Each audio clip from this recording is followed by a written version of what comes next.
Ladies and gentlemen, welcome to the VYPE UIL Watch Along, Episode 4. Episode 4. This is the fourth time we've done this. Fourth time.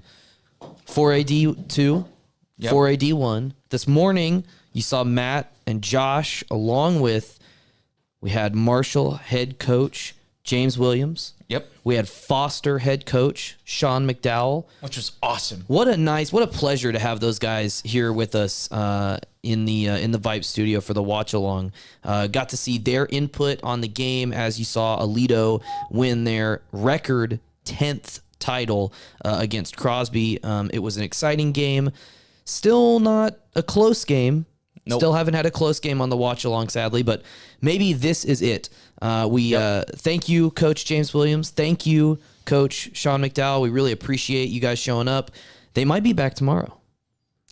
TBD. Sneak peek. TBD. It is Sneak yet peek. to be determined. Yet to be determined, but maybe. They had a blast. We had a blast. We loved having them. Hopefully you had a blast watching it as well. And, man, it was just fun just kind of sitting in a room with those guys for 3 hours. Obviously, Coach Williams runs a very successful, well, they both run very successful programs. Yes. Fort Bend Marshall has gone to state at the 5A level the last 2 years, lost to Aledo both times. And then, so it was kind of funny being in the room, and he's like, they got knocked out by Crosby. Right. And then, obviously, they're playing against Aledo, who he has maybe mental scars. Possibly. But Potentially, no hard feelings. No hard feelings Came at down, all. sat, talked ball. I mean, these two But guys. him and Coach McDowell, they would just talk ball for 3 Great hours. insight. If you want to go back and watch it again, like I would, if you have the time, I know it's like 3.5 hours long or whatever. It's pretty long, but hearing those guys talk shop is fantastic. Lots of great football insight, not just about the game. I mean, obviously they did give their thoughts on the way that Aledo handled their incredibly successful offense, the way that Crosby was able to kind of do the same against Aledo, but also hearing their takes on the recruiting landscape going on right now here in the state of Texas, and coaches that they like. Right now in the college game, coaches who they kind of model themselves after. Very interesting to see from a fan perspective. We watch high school football, college football, pro football week in, week out in the fall and winter, but obviously don't have kind of their perspective as coaches. So really great to get to talk with them. They know the ins and outs of everything. Yeah, absolutely. And especially since, for example, Coach McDowell, he has Cody Jackson on his team. Right. Cody Jackson is deemed the next CD Lamb. Right. They both went to Foster. Jackson's going to Oklahoma, like CD Lamb is or was there. So they're just they know these kids so well, and just the ins and outs of the college program. They know how, most importantly, it affects the kids, because they feel that personal relationship with them. As they kind of joke, they're like, yeah, sometimes we spend more time during the season with these kids than sometimes our families. Our own families. Two very dedicated men. They love their jobs, love their teams, love their cities, and so it was really cool to have them. I thought the transfer portal was interesting. I hadn't thought about that Great before. discussion, and obviously such an interesting topic for someone that's in that day in, day out. I mean, we're not dealing with the relationships of these kids that are asking, hey, coach, I need advice. What should I do? Should I duke it out? Should I try and go somewhere else to get some playing time? It's very interesting to see their perspective. So really great to have them. Like we said, possibility they come back tomorrow. No, don't know for sure yet, but obviously don't hold our feet to the fire on that. Please don't. But yeah, great to have them. Coaches, thank you for coming on. We really certainly appreciate that. And Coach McDowell and Foster, they got knocked out by Cedar Park, who we're about to watch. Cedar Park and Denton Ryan. Cedar Park has also been a VYPE Live customer.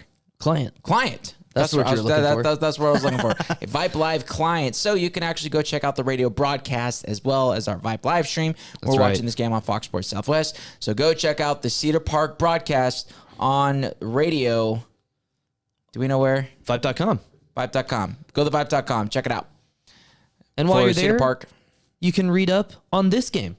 We gave our previews. Little preview here. Yeah, Stephen Peters, our VYPE DFW writer, is crushing it. Killing it. So go follow him at I am Stephen Peters, as well as VYPE DFW. And then you can also follow VYPE Austin. That's who Tommy Yarish is taking over. Tommy Yarish is representing VYPE Media up there. He's crushing it, man. Tommy's great. Steven is great. Steven's actually probably going to be joining us around halftime-ish. Absolutely. We think.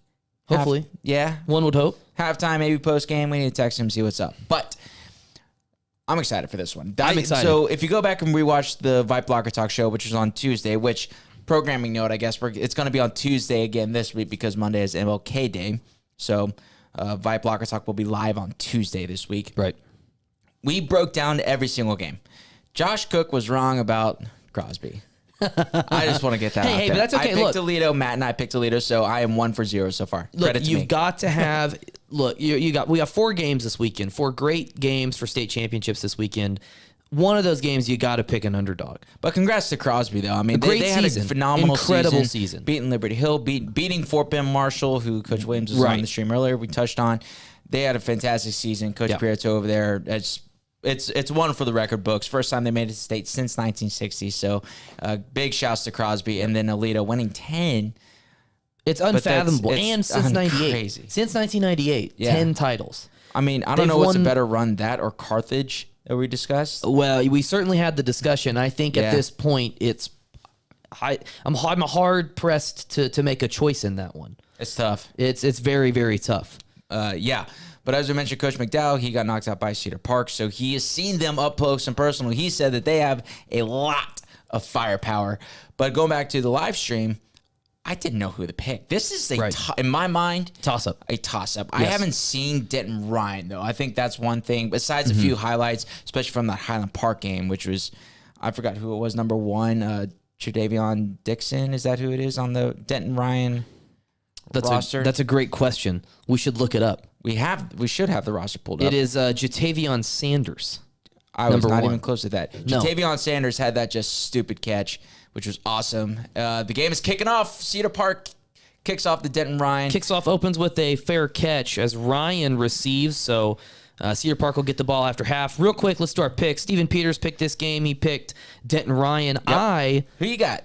I'm going to go with Cedar Park. Okay. I am. I'm going to go with Cedar Park. I like that they have beaten some really tough teams in the playoffs. They've done very well, performed very well throughout the season. Both teams undefeated. Obviously, they've played great years, but I don't know. I've just got a feeling. I don't know much, but I've got a feeling on Cedar Park. Right. Well, Denton Ryan obviously got past the big bad boys of Highland Park. I mean, HP is the bad boys on the block. They got past them first time in a while. Congrats to them. Cedar Park had a tough schedule. overthrown that one. That was kind of wide open. I feel like Cedar Park had a tougher road getting in the playoffs. But they both had relatively easy matchups in the semifinals because Mansfield Summit made it farther than barely squeaking in the playoffs, made it farther than what anybody had expected as the 4 seed in their district. And then Corpus Christi Veterans Memorial. Yes. I mean, the third year playing varsity football, and they made it to the state semi. So, like, that's not super impressive. So they both took care of business. Ooh, big run here by Ryan. Shake and bake. All that to say, I didn't know who to pick, but I went with Denton Ryan because they lost to Shadow Creek last year in the state finals. Yes, and that was a dogfight. And lost, but went, through the Hail Mary, it hit the ground.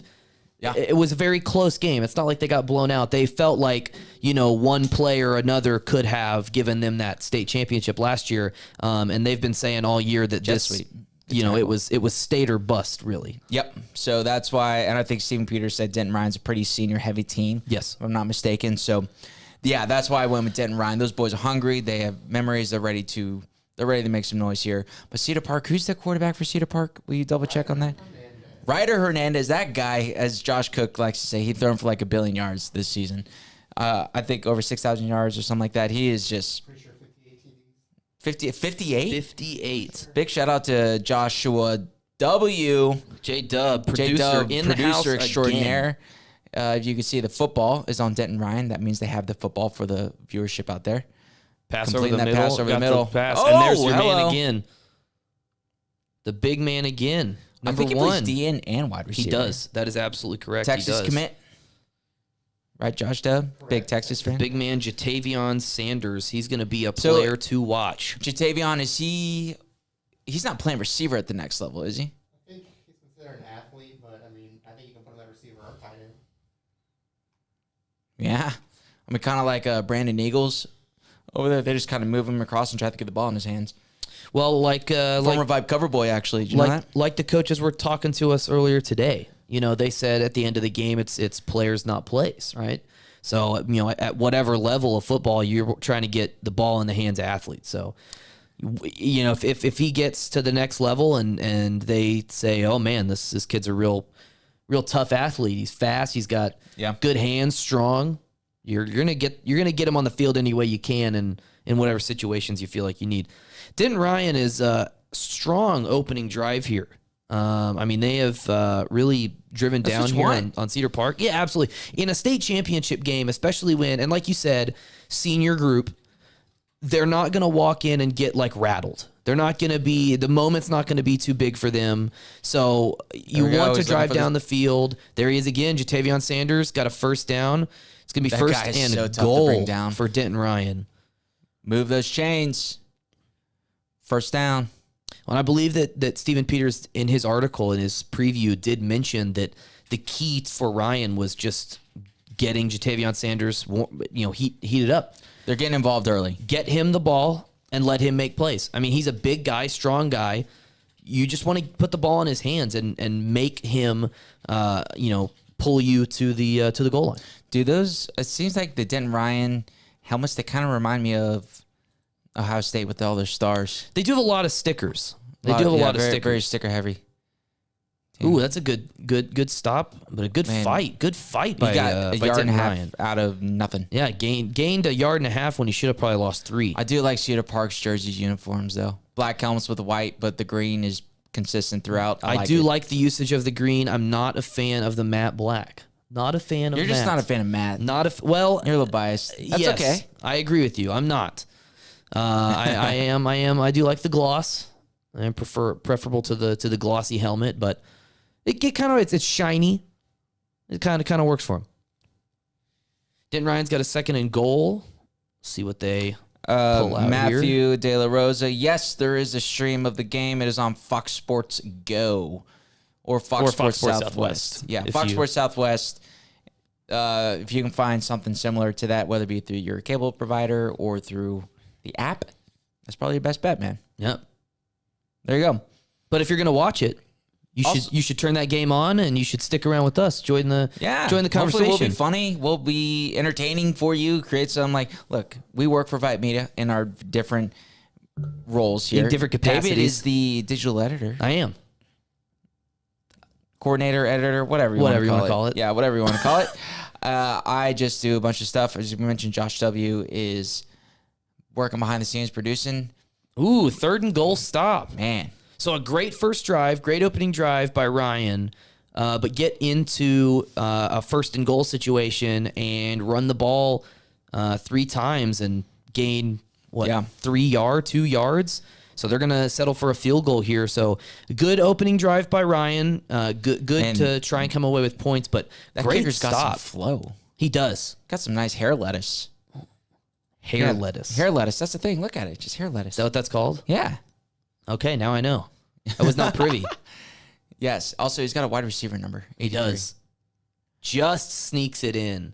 Anyway, if you're watching along with us, glad you're here. Denton Ryan just puts 3 points on the board. Let us know from where you're watching it. We are at the VYPE headquarters in Houston, Texas, but let us know where you're watching the game. And so since we're in the breaks here, I want to talk about something that Coach Williams and McDowell were talking about. Let's talk about it. Now, especially, I want to talk Denton Ryan, state championship 2001-2002, finalist. Oh, that's a lot. They've been here a lot. They've been there a lot.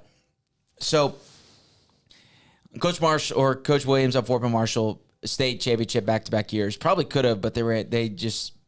Especially last. They got tripped up against. I mean, the first year, like he said, he felt like they got a little starstruck when they walked in, and well, that's the whole point. Matt jokes about the bright lights of AT&T Stadium, but also one thing that I think is really important that we need to consider in this game is being played in Arlington. Denton is not that far from Arlington, compared to Cedar Park in Austin, right? And they were even talking about how they wish that UIL would move the state championship game, right? Do a rotation between Houston, San Antonio, and the DFW, San Antonio, Austin area.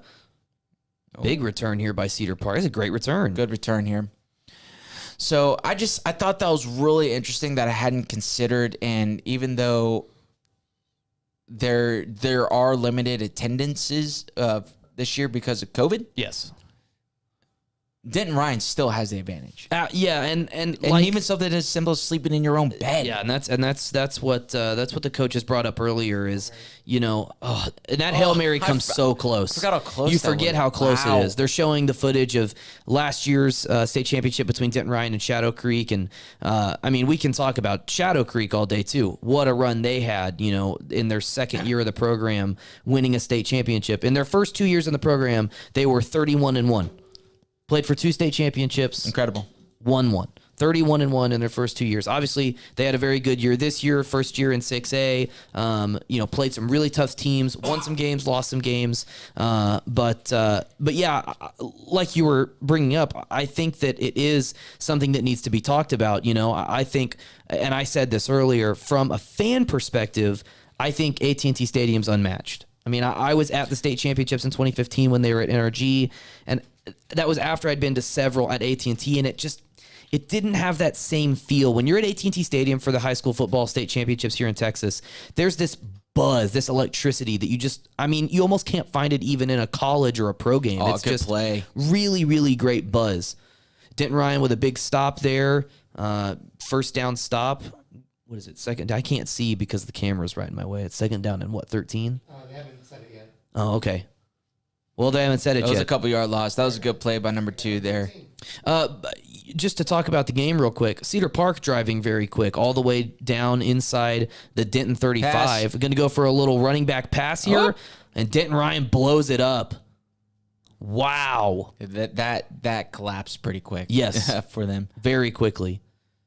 So Cedar Park started off hot, just like Ryan did, getting 2 or 3 really big plays strung together to open their first possession, but now looks like they're facing a 3rd and really long, 3rd and 15 plus. So we'll see what happens with this. But yeah, if you're watching here on YouTube with us, get into the chat section and let us know where you're watching from. If you have anything that you'd like us to talk about, let us know. We'd be happy to converse with you. Pass over the middle is broken up. Man, he was begging for a flag right there. Looking for a flag. It looked fairly clean to me. Looked like good defense. What do I know? I'm not a coach. 4th and 21 is not Ooh. what you're looking for. That looked clean. Yeah, all ball, right? What? All ball, not. No, that was clean. That was clean. I don't know. That was. He got his hand on it. He was begging a little too quick for that flag, for my liking at least. He had his hands on the receiver's arms. I mean, a half a second before the ball got there. That looked pretty clean to me.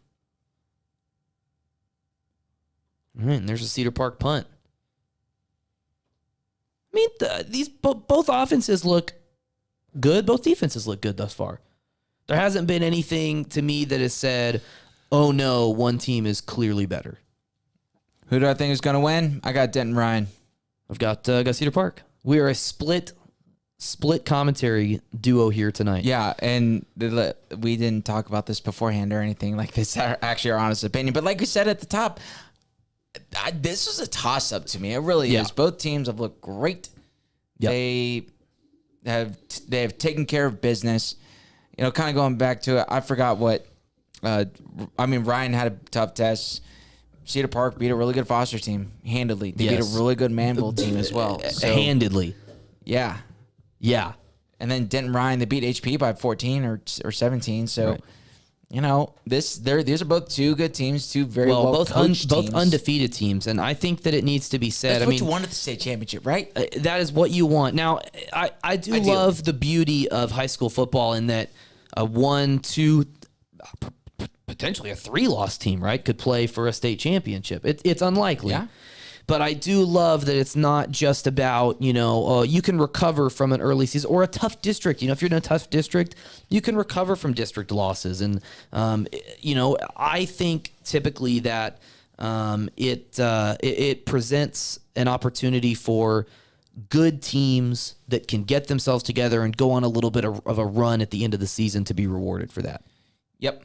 You know, one thing I totally forgot, that last year on the North Shore run, that they lost to Katy to start the year. They lost to open the year. I think on the VYPE Locker Talk show, which you can go back and watch, I think I said that they probably hadn't had a tough game since Duncanville in the state championship. And then I thought about it. I was like, they lost to Katy. Yes, I mean, that preseason game last year, and they had a tough game in that, and I mean, it was a close game, hard fought game, and then obviously they came back, beat Katy in the playoffs when it mattered.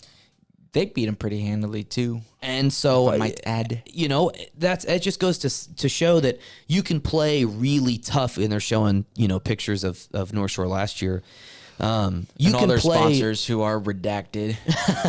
Bring that back. You can play really tough games early on. You look at North Shore this year; they took on Shadow Creek to open the year. They're supposed to take on the California team, right? Before COVID, it was either they were the California team or Shadow Creek was one of them. One of them was a team from Florida. But they took on Shadow Creek to open the season. I mean, that's great. Granted, Shadow Creek moving from 5A to 6A, but they still gave North Shore a good game, and North Shore pulled away late. But a great game nonetheless. I mean, that was a really true treat to get to watch. Yes, it was.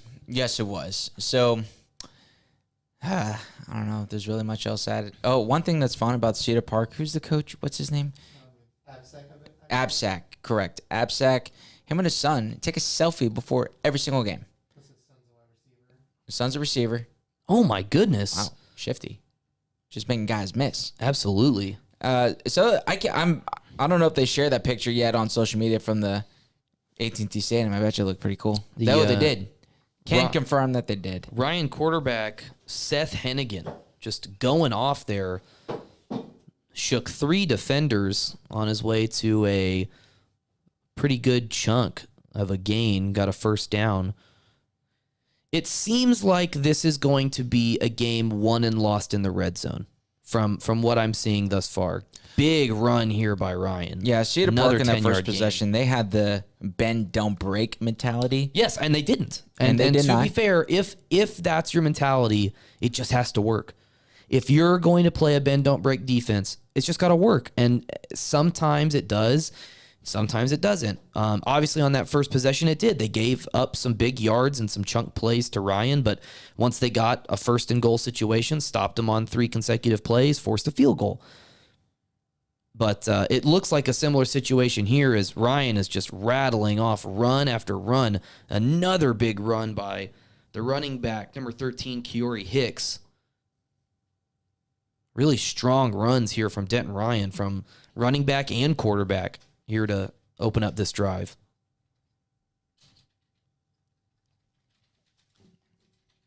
See what they got. Well, they're going Oh, to is he taking a shot? No, but he did. They didn't sack him. Looked like they sacked him. He's able to Throwing throw it the ball away. away. Wow. That was big. Athletic play by Hennigan. Denton Ryan, quarterback, looking very good thus far. What year is he? He is a senior. Is he going anywhere? Let's look.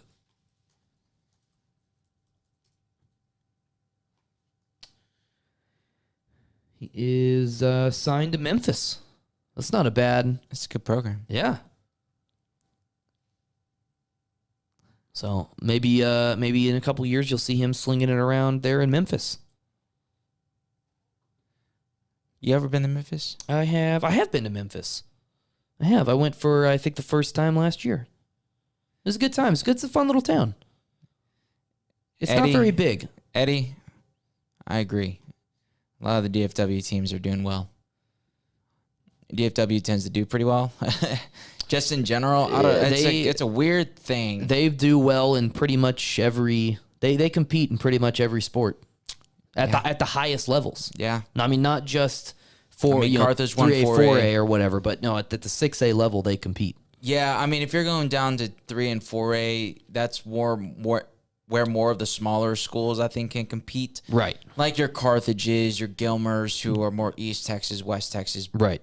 Smaller communities. Yeah, I mean, just because Houston and Dallas, the schools are too big. Like, even thinking in Houston, there were only a handful of 4A schools in town. Right. Yates There's only a couple left. Yeah, Yates and Stafford, who both made it to the state basketball tournament last year before that got canceled. There are a few HIST schools as well, but all of them play 5A, 6A football here. And there was a while there where the Metroplex was, he was trying to go for that one-handed grab again, like HP. And again, no flag. I mean, with that, they're letting the boys play. That I like that there's no flag, because to me this looks like hand fighting on both sides. Oh, that probably should have been flagged. He's pulling on his jersey. By the jersey. Yeah, he's grabbing jersey there. That probably should have been flagged. But look at that. 15 touchdowns for Jatavion Sanders, 58 catches Athlete. this season. Marla, you can actually go to VYPE.com if you want play-by-play action. I mean, we're doing a little bit here or there, kind of more commentary, but play-by-play action, Marla, go to VYPE.com. You will have the Cedar Park radio broadcast of the game. And if you want to watch it live, though, good move. Oh, another fantastic move. Can't break sorry, it. that was kind of loud, but I was trying to channel my inner Chris Berman there. That's Caleb Hicks, another running back for Ryan. The running backs for Ryan really have stolen the show thus far. They've been very shifty. They've been it's going to Memphis tomorrow. Oh man, he's going to Memphis tomorrow. That's fantastic. That's interesting though, that like a lot of those people who do graduate early, especially if they're playing this deep in the playoffs, they're missing. I mean, I guess schools have. I guess colleges push back. Like I know Baylor doesn't start until next Tuesday. Well, and it seemed like that's become a pretty big trend is early enrolling and wanting to get on campus early. Oh, as another big touchdown, Denton Ryan. First touchdown is Kiori Hicks, running back from Denton Ryan, and right now it's all Ryan. I mean, other than that 3-play sequence that forced the field goal, every play that they've run has been very successful. Right. Real quick, Marley, we're watching this game on Fox Sports Southwest. That's where you can watch it. Radio broadcast is on VYPE.com. Yep. Cedar Park broadcast, because they're a VYPE Live client. Check it out. You can also follow us at VYPE DFW on Twitter, at VYPE ATX on Twitter. We've got our guys out at the game doing live game updates, live game highlights, doing a great job covering the game for us. So don't forget to go and follow those pages. Subscribe to us here on YouTube. Pretty cool. We're going to have 2 more games tomorrow, Scott. We're going to be back for the 6A. Maybe with Coach Williams. Maybe with Coach McDowell. But we'll be here. We'll for sure be here. Don't you worry, people. Finally, the 6A state championships. You already know who you're going to pick tomorrow? Producer Josh. You, Ambassador Will Turboff will be Will on the Turboff. show Saturday for the nightcap. Let's go. The Dodge Bowl. Which you need to go back and rewatch the VYPE podcast they did last night, Thursday night. They interviewed one of the receivers from South Lake Carroll, if I'm not mistaken. Brady Boyd. Yeah. Check it out. Crushed it. VYPE podcast. Well, spoiler alert, they might have a big guest coming. Whoa. Is this an exclusive? This is a sneak peek. It's not, I mean, nothing's set in stone, so we're not going to say who it is. Okay, so it's not Anything like that, but it is exclusive. big time guest. Big time. Like, big time, I know, actually. I know who it is. You know who it is? I know who Oh, it did he is. tell you?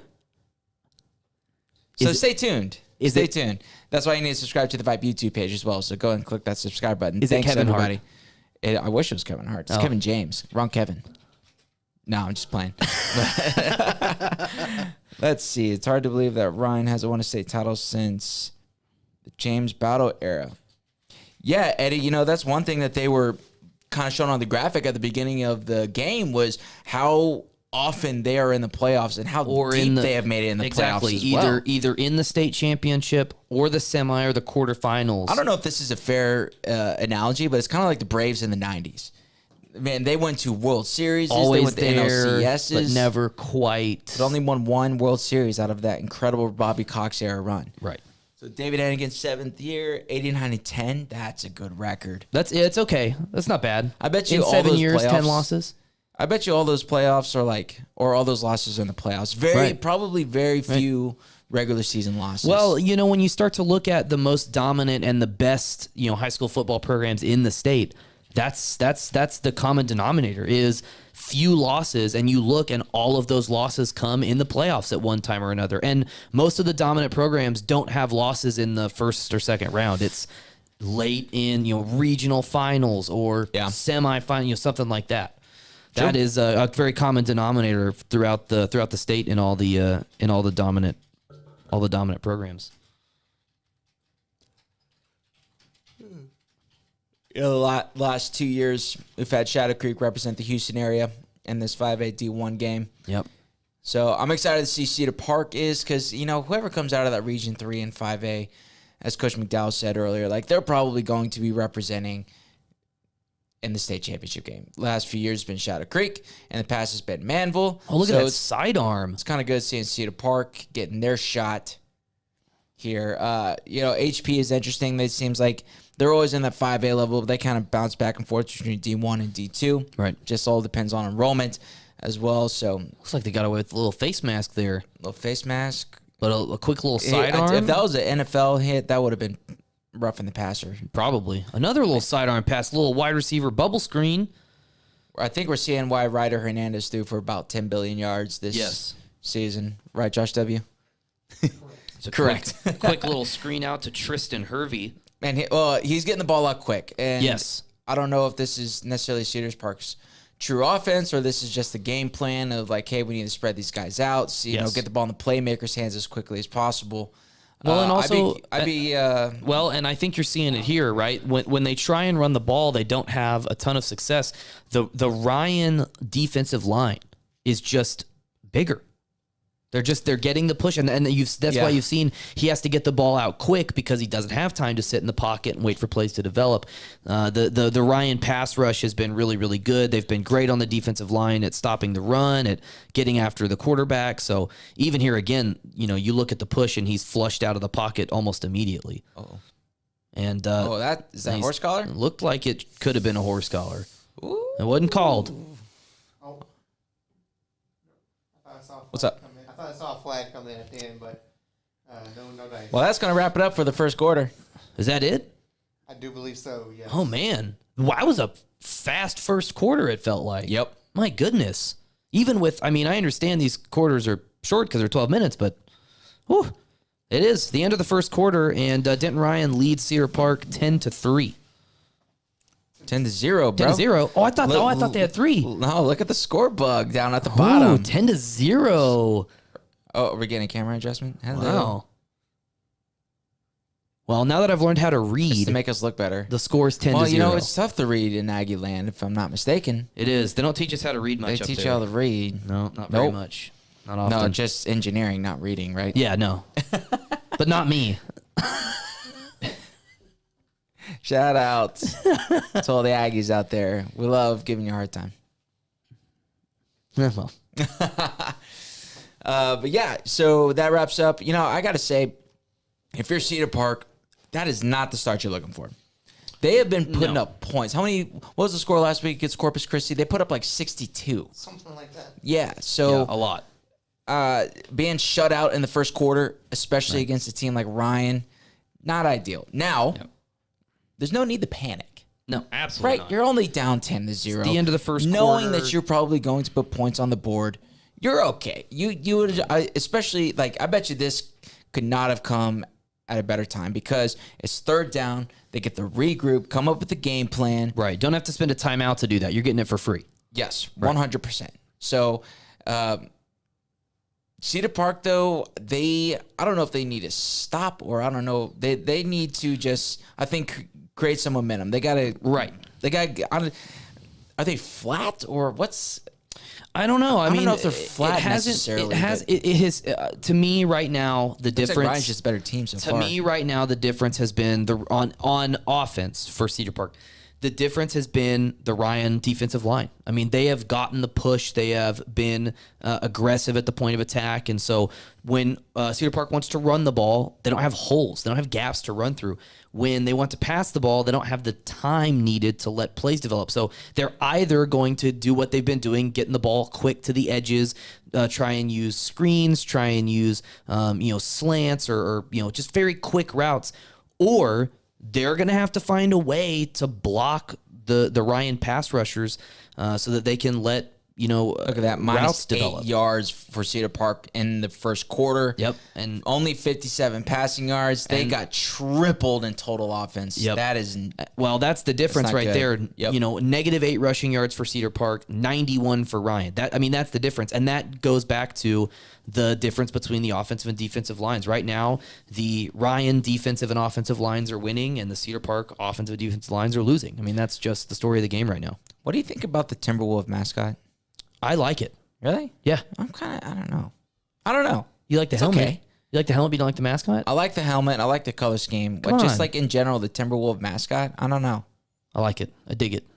It's fine. I don't like that it's. There's I some like I that don't it's. like, but- I like that it's not just like it's not a cat or a lion or like some generic bird. What if they're like the Cedar Park house cats?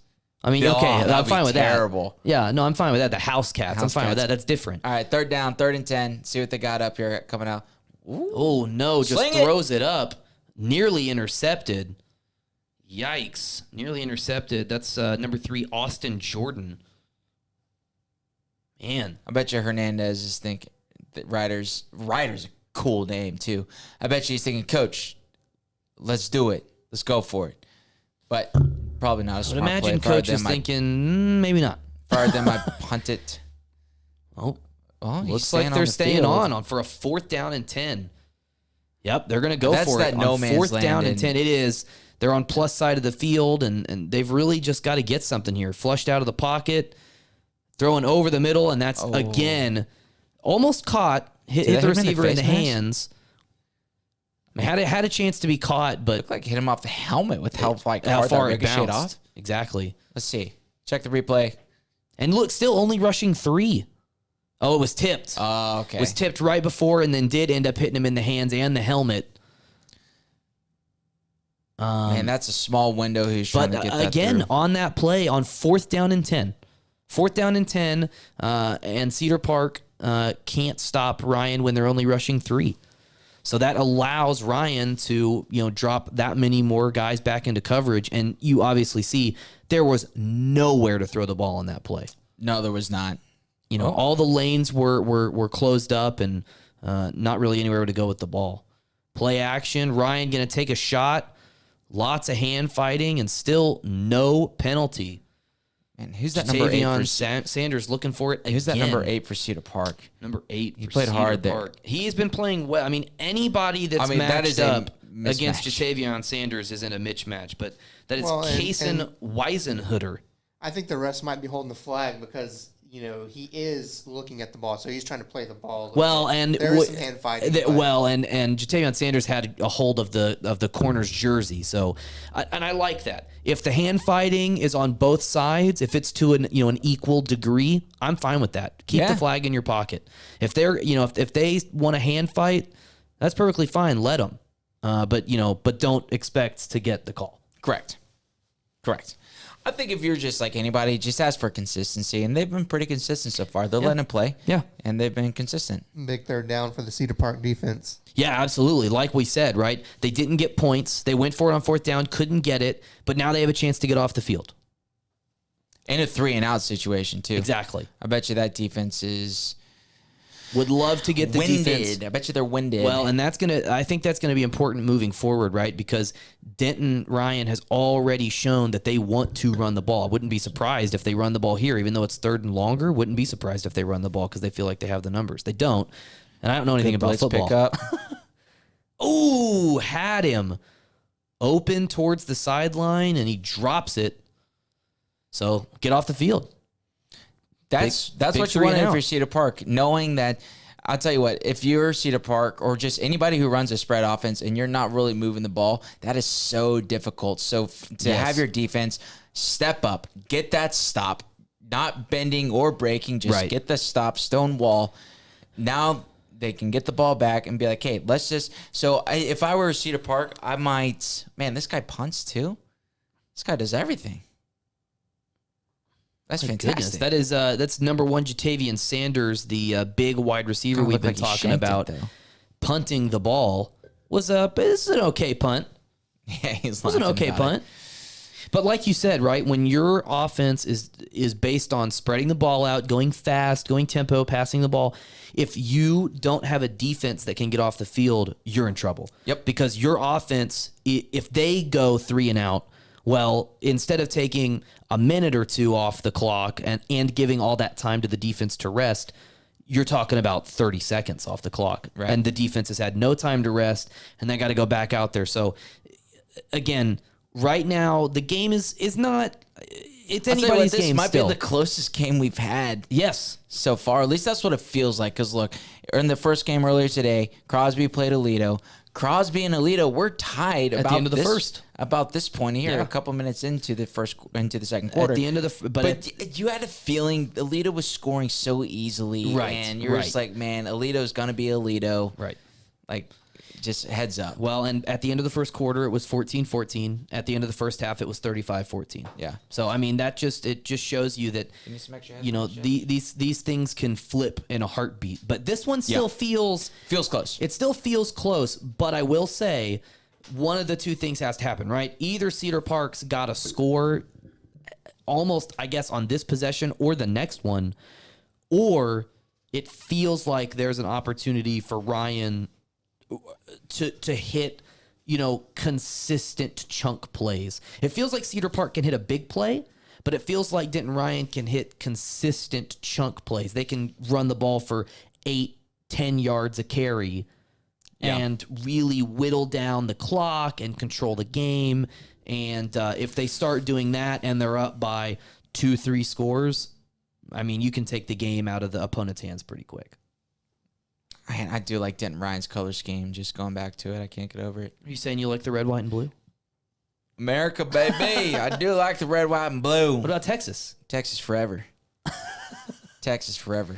I like their stars on the helmet. Hey, I also like on a the side stars. note, shout out to Denton ISD for getting Denton Ryan into the state championship. Denton Geyer making it to the semis against Cedar Hill. So big shout out to Denton ISD.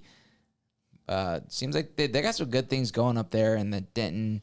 No, you can't say Denton and Argyle because those are two different towns. They might be right next to each other, and they might be, but you don't want to do that. It's so. Look at that. Cedar Park touchdown passes since 2013. Ryder Hernandez, 114. Ryder Hernandez, that 114. So he's a senior, and in 4 years, he's thrown 114 touchdown passes. I would expect quick passes here. Yep. I was about to say, I would expect some really quick passes against Cedar Park, right? Or like some bubble screens type stuff. That's what they need right there. That play gained 7 or 8 yards. It was a quick pass.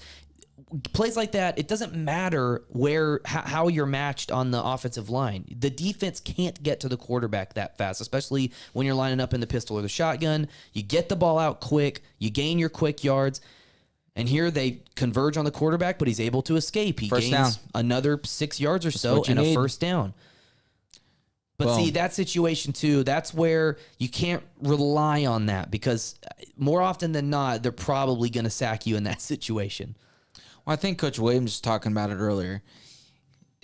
There's no need to panic. You got to do what you do best. Right. And whatever that is, if that is for Cedar Hill, kind of running the spread, get the ball out quick, get the ball on your playmakers. Or, hey, if you're like, hey, we got to set up the run and then go for the the deep pass, like do what there's a reason why you're in the state championship. Right. Do what you got there. Real quick, Sam Allen, Fox Sports Southwest. That is your best bet to watch the game. Or if you want to listen to the radio play-by-play, you can go to VYPE.com and check out the live VYPE radio play-by-play.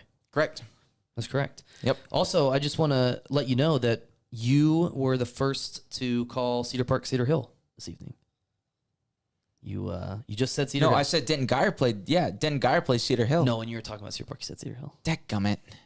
That's probably not going to be the last time I do that. We knew we were both probably going to do it. I figured we should have made a graphic for that, Josh. Should have had a counter, a cedar with a question mark. A cedar what? Because we don't know who's playing, because apparently we can't pay attention enough. But I didn't know what the score was a couple of minutes ago. So there you go.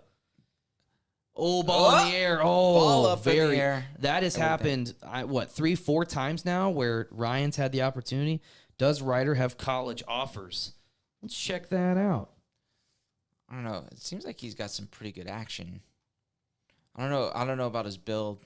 Yeah, 6 foot. He has some offers. He's not signed or anywhere, but is he a senior? I believe he is a senior. Yeah, he is. He is a senior. He's got some offers from Abilene Christian, HBU, Incarnate Word, Northern Arizona, Northern Colorado. So some smaller schools, but I mean, college offers nonetheless. Another quick pass. Another first down. That's what you need. That's what they've got to do. Move those chains. And I think that, look, when you're in the state championship, we talked about this earlier.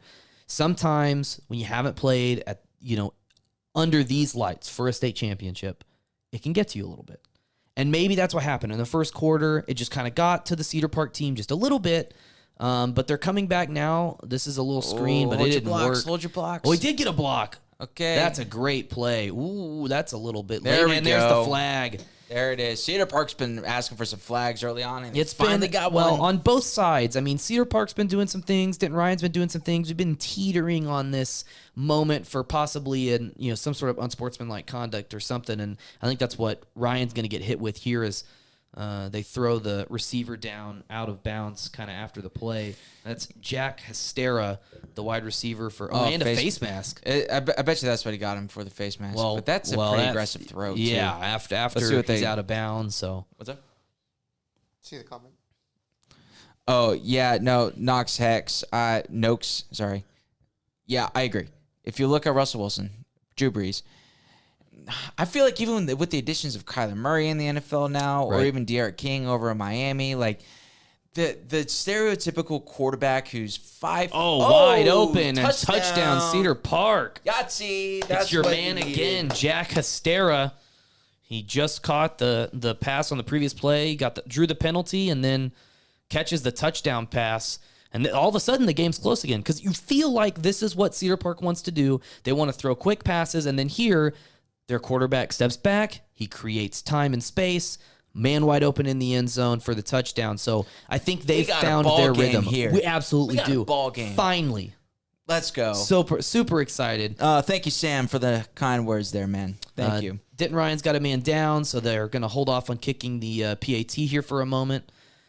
But yeah, I mean, I think Cedar Park's really coming into their own here. I think they're finding their rhythm. They're figuring out, oh yeah, like you said, there's a reason you're playing for a state championship. Yep. Oh yeah, this is why we're playing for a state championship.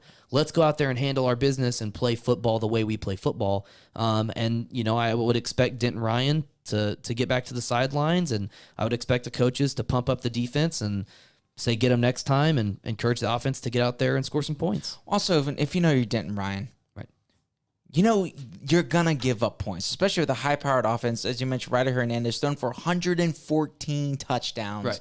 Yeah, you're playing they're playing in the state championship. Yeah. You're gonna give up points. You're going to give up points, especially in today's football. Like, even, look, how many points did Ohio State give up to Alabama? Like, everybody's giving up points nowadays. It's just the offenses are too innovative. Athletes are too good. Right. 7-on-7, I think, has a lot to do with that as well. But, with what you got you there, if you're Denton Ryan, you also think, hey, we've tripled their yards in rushing in total RF. Yeah, absolutely. Quarter. So you're going to put up points too. Right. So you're okay. You're doing good. And you have to recognize, hey, this is only their first touchdown.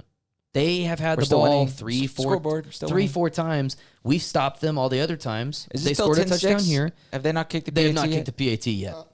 Injury timeout. Okay. Injury timeout. Thank you, producer but Josh. again, they've had the ball a couple of times. This is the only time they've scored. This is the only time they've really even gotten close to scoring. So, I think that if you're Denton Ryan, like you said, you feel fairly confident. What? We're looking at the banner. That? This is the we're looking at the Cedar Park Let me see if I can football. get permission. We're looking at the Cedar Park football that banner, the big paper banner that they run through before the game. Who's that from? I just found it. Can I see the On Twitter? Yeah, it's on Twitter. So man. it's a take from the Hunger Games. It said the fallen tributes, and it was Cedar Park, every team that they had beaten to get to along the state the road. championship. Because as we both mentioned, these are two undefeated teams. Undefeated, yep. So they're getting ready to kick the PAT. I expect Denton Ryan, and this is where I expect Denton Ryan to get back to what they were doing well, right? We saw on their previous, possession, they really wanted to pass the ball. We got J-Dub, what you got? Cedar Park often goes for 2 after their first touchdown. Okay, we got the insight. Looks like they are doing And it. they are doing it. They are going for 2. Got the jump pass. Oh my goodness, it worked. Ryan was almost ready for that too. They were ready for it. They I think jumped just beat. a little too early. So there's the pass to Josh Cameron, the senior wide receiver.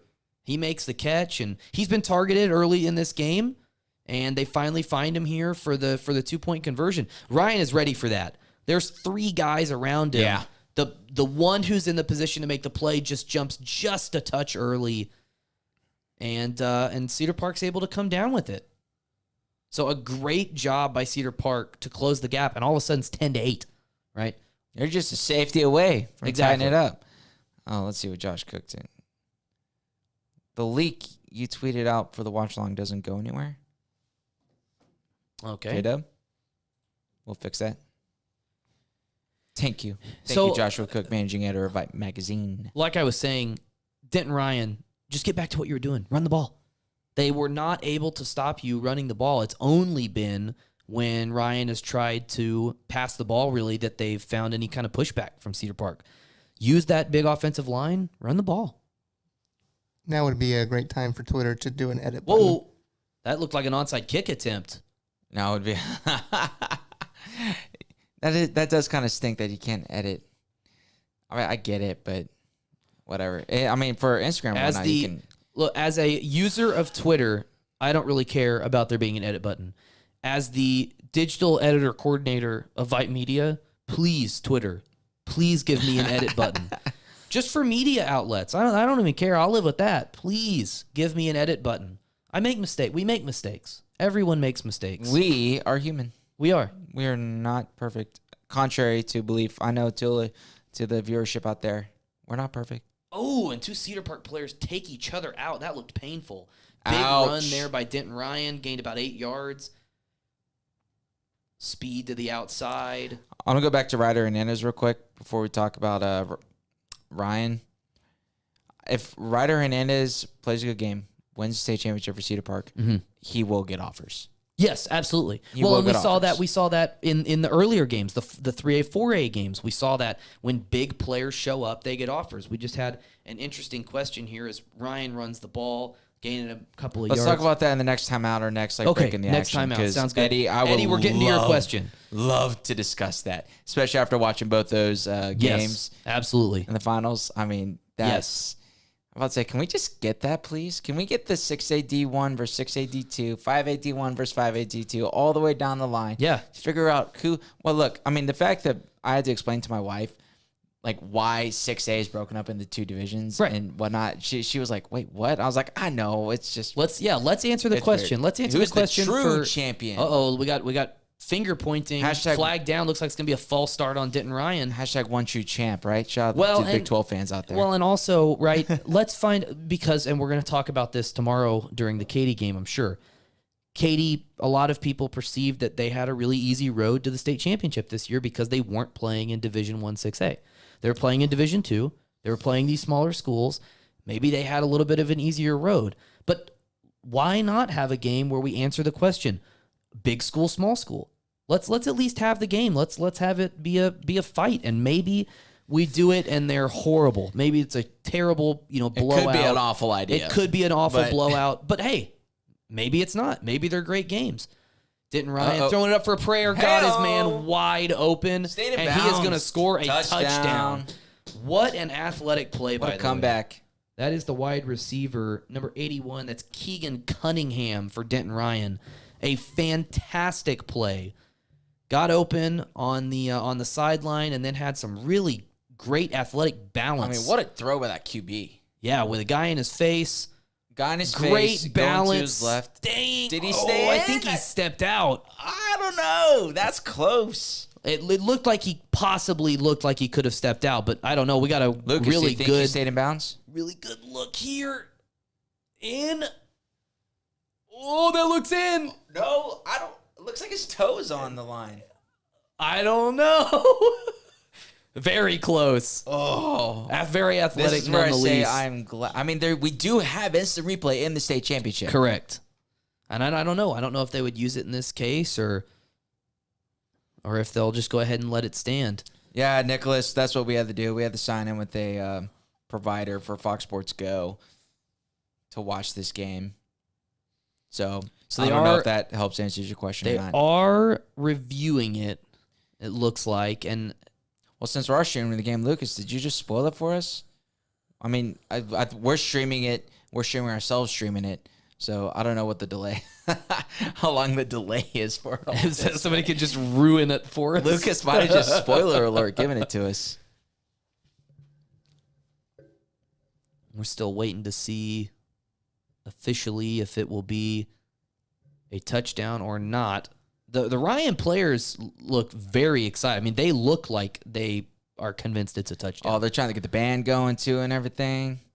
I mean, you got that huge screen at Jerry World. Like, everybody's got a view. Exactly. Everybody's got a real good But with view. a play that close, I mean, I guess you could zoom in a ton, but even still, with a play that close, I mean, I feel like if I'm on either side, I'm going to be convinced it's my way. Oh, If I'm on the Denton Ryan side, that's a touchdown. Then If I'm on the right. Cedar Park I'm side, he always right. definitely stepped out. Yeah, YouTube TV doesn't carry Fox Sports Southwest, I don't think, or at least in the Houston area. I think they do in the Metroplex. A bunch of providers, YouTube, TV, Hulu, a few others, but basically all of like the new kind of streamings.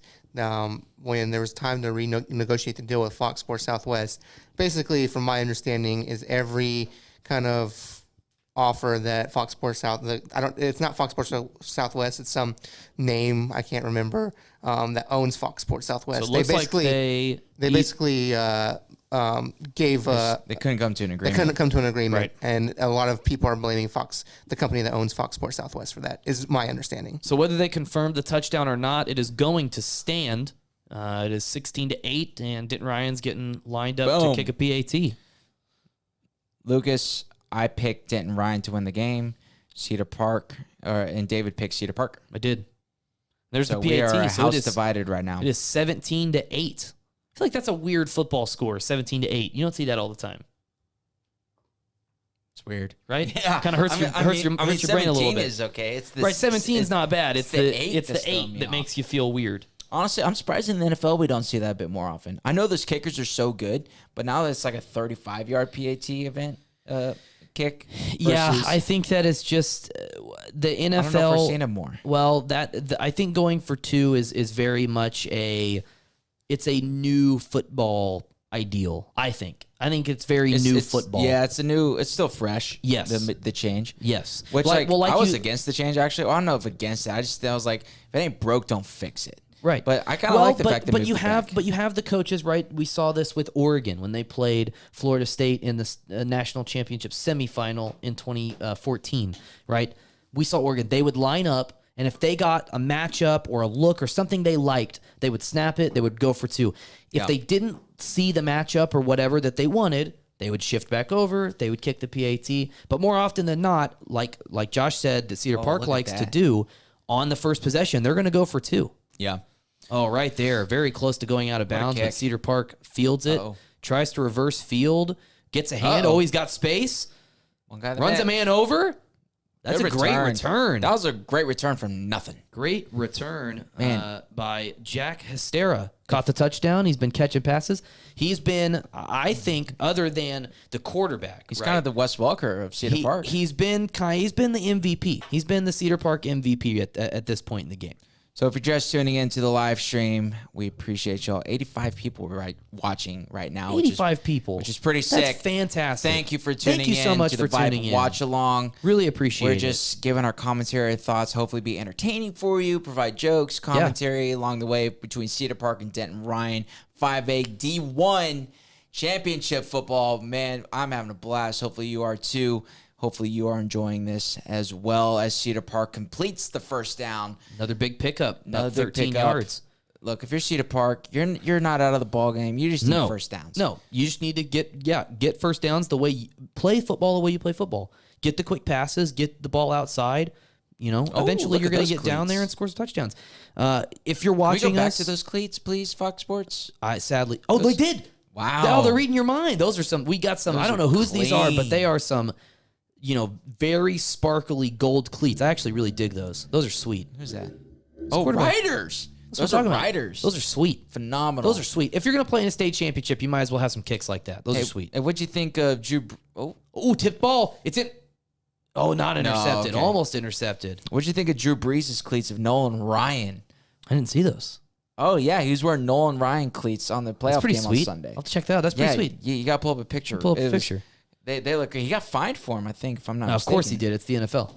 Also, if you're watching the stream, if you've got some questions or some thoughts, shoot them in the chat here. We'd love to talk about it. Once we get to a commercial, we are gonna break down Eddie's question. Get down Eddie's question about the 4A state champions. So stay tuned for that. And if you've got a question or something you'd like us to discuss, that was not a good ball. Wow, bad ball. Very, optimistic there, but it is intercepted by Denton Ryan, number 4. Justin, yes, you can watch this live on Fox Sports Southwest, Fox Sports Go app. If you sign in with your login TV Ty provider. Marsh. Great play. Ty Marsh, the safety. Looked like a little bit of miscommunication there between Cedar Park. Yes, well, and probably one of those wide receiver options. Right, and just not quite on the same page as to where they were going to go with the route, and so the quarterback lost the ball. That's one of the things too, though.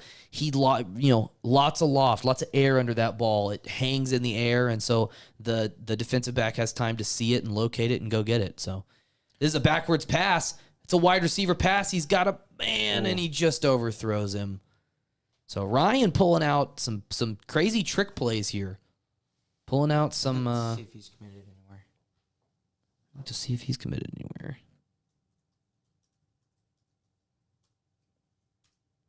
Boom, boom. Looking up some things here real quick. He is. Signed to Oklahoma.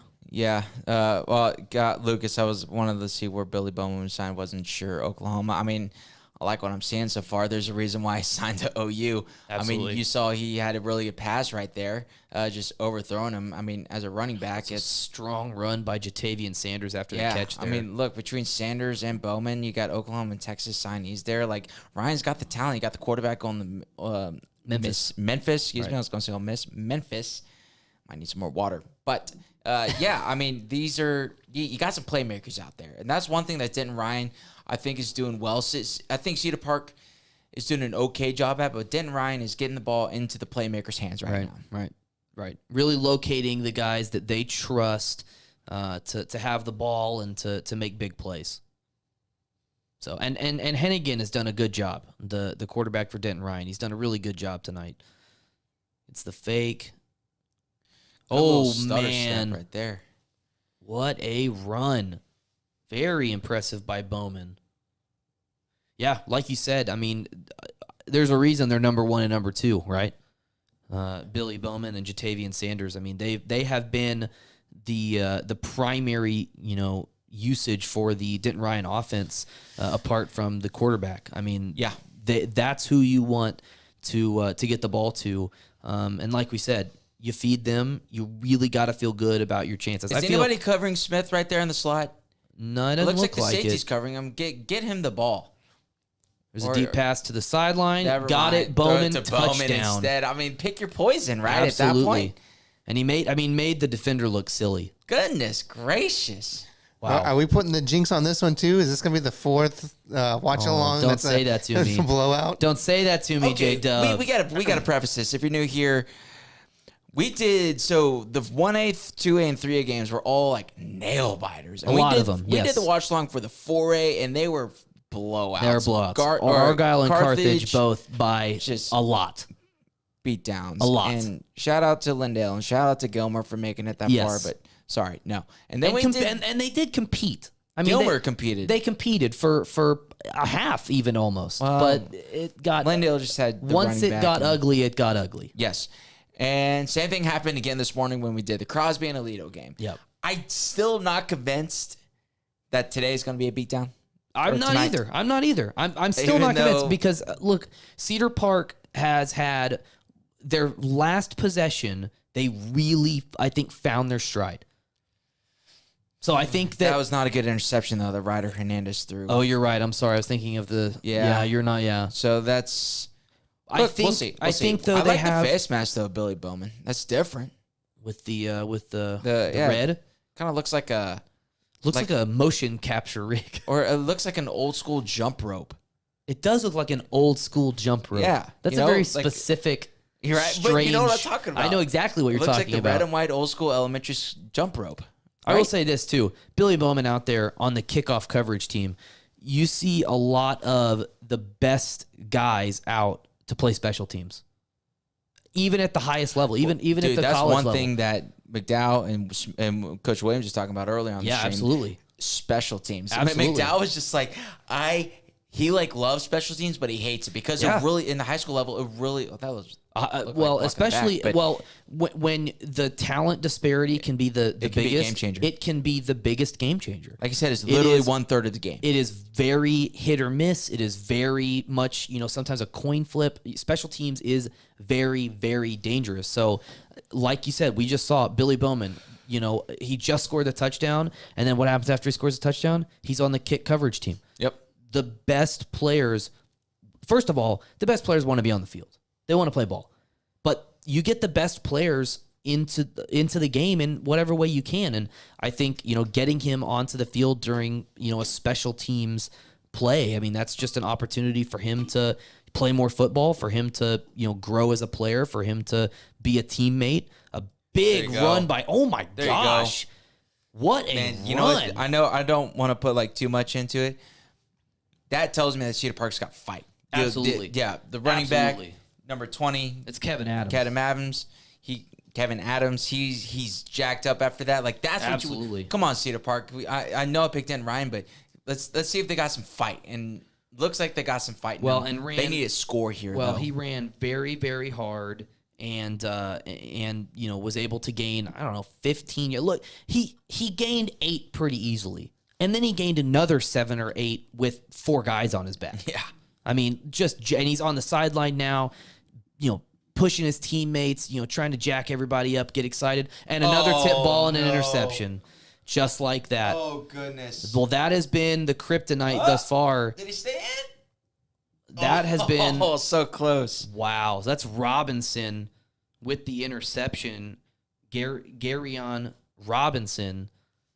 Yeah, Wow. how many passes We're just singing. from Cedar Park have we seen have either been tipped or have been bounced off of a chest or a helmet or a hand, and how many balls have been floated into the air and then, tumbled back down. So that's the second interception now. And that's that play feels really big.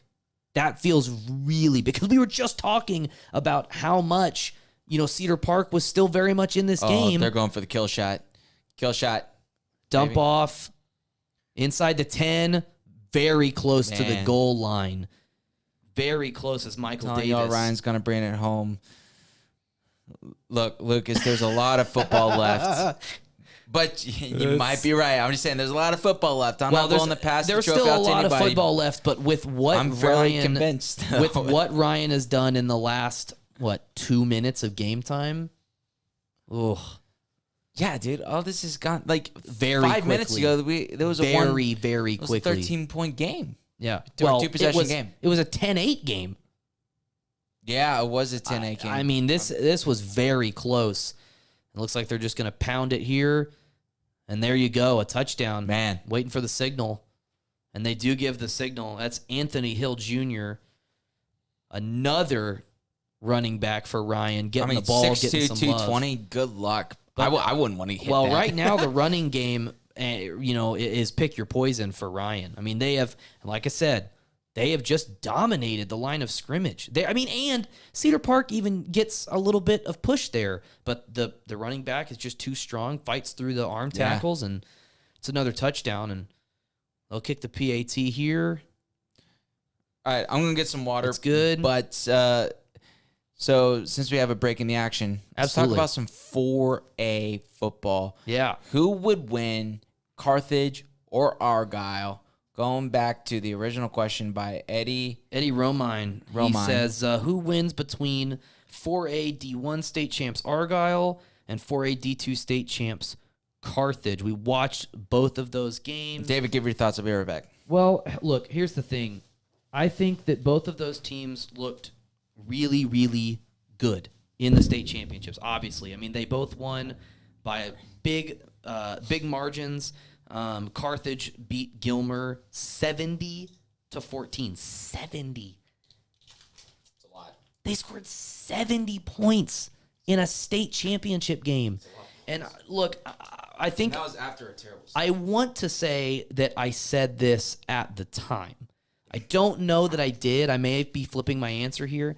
I'll say, can we go back and check? Right? Can we check the tape? Check the tape. It is all archived. But I want to say, that I said this at the time. I really think that Carthage would have a chance. I think I might pick Carthage. They are. We talked about Alito, right, and winning 10 state championships. Carthage is on that level. They are on that dynasty level of winning a crazy number of state championships in a very short amount of time. They have absolutely owned 4A Division II since they have basically started their run. So, I don't know. For my money, I would very likely say it would be Carthage. But you can't count out Argyle. I mean, they are the bigger school. They are also very, very good. And so you definitely can't count them out. But I don't know. I tend to follow the string of success. Not saying that Argyle hasn't been very successful in recent memory, but has anyone in the state been as successful as Carthage in recent memory? I mean, anyone. Alito.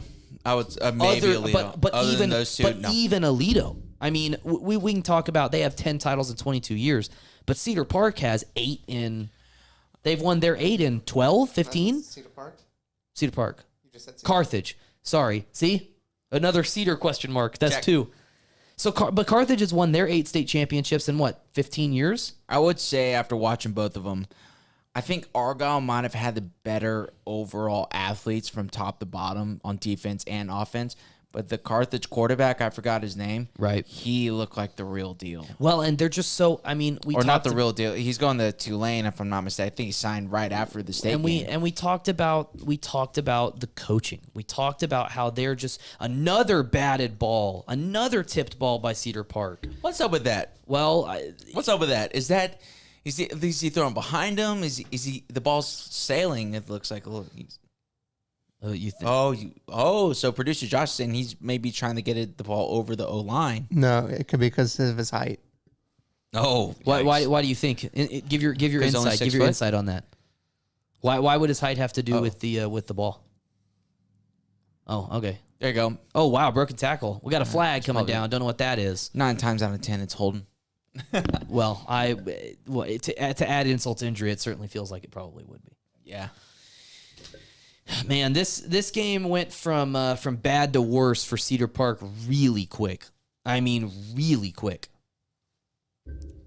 And even that ball isn't. I mean, it's fine. I mean, he got both of his hands on it and obviously made the catch, but a lot of balls have been, and I understand. I mean, you can say what he wants. Either he is throwing the ball down, or he's throwing it behind him or in front of him, or too fast, or whatever.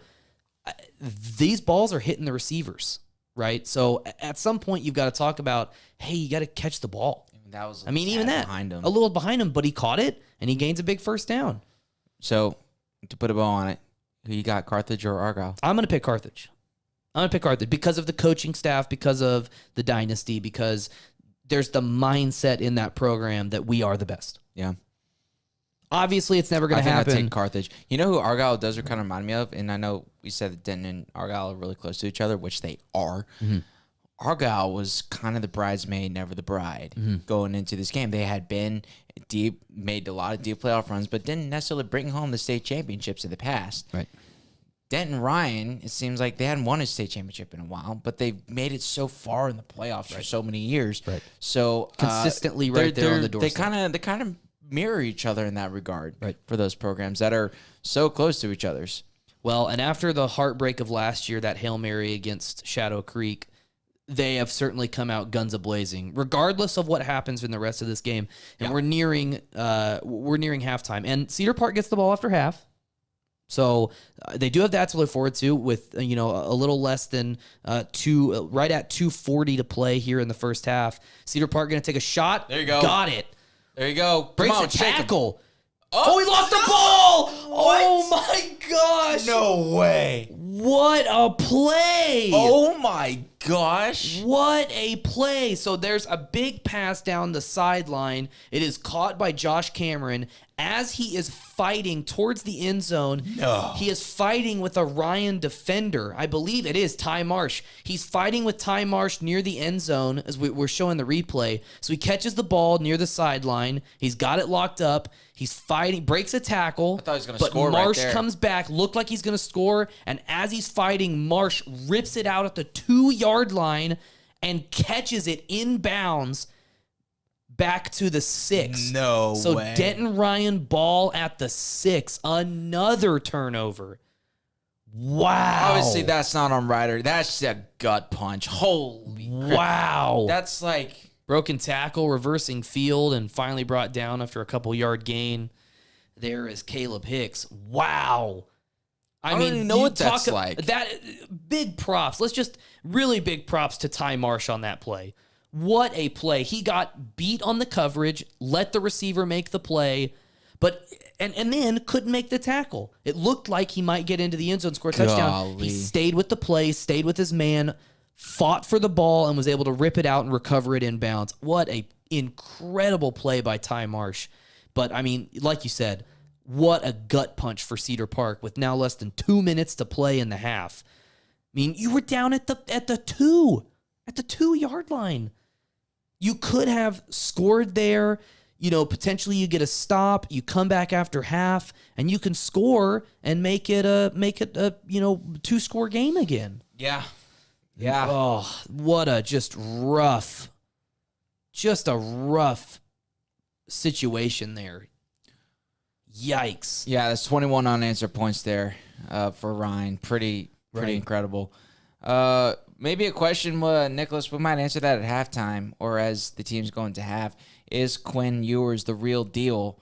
Should he be the number 1 rated quarterback up there with Vince Young? Yeah, Quinn Ewers, somebody mentioned it in the comment section earlier too, that Bowman, it was Nicholas. He was committed to Texas, but then once Ewers switched to Ohio State, then that's when Bowman switched to OU. I don't know. Our producer Josh is a big UT fan, so maybe he don't like this. But there's still some time that Ewers until you sign on the dotted line, like you don't We say it time and time again. I tend to agree, but yeah, I mean, but flipping from Texas to Ohio State just played the national championship, so like. I mean, let's We'll get see back to what this game happens. right here. Big 3rd down and 5 for Cedar Okay, Park. yeah, sorry. You're We're right. talking about game on the line right now. And they do pick it up. I was following the wrong guy that fell backwards. Nice. I thought that was the alignment. They ran the ball with Hicks, and he got to the line to gain, but couldn't quite get past it until he just spun around and fell backwards, and that'll be a first down. So, I mean, Ryan in complete control of this game. Cedar Park is going to get the ball after half, but Ryan in complete control of this game. Less than a minute 20 to play in the first half, up 31-8, and they're looking for more. As they drop back, still looking to pass. Day, though. He's going to run the ball, still in bounds, sliding down. I will say this, the quarterback for Ryan, Seth Hennigan, he is a pro-style guy, right? That's what he's labeled as. He has really impressed me with his ability to escape and really extend plays, and when he needs to, go downfield and pick up a first down. Yeah, it kind of reminds me of Josh Allen a little bit. Yeah.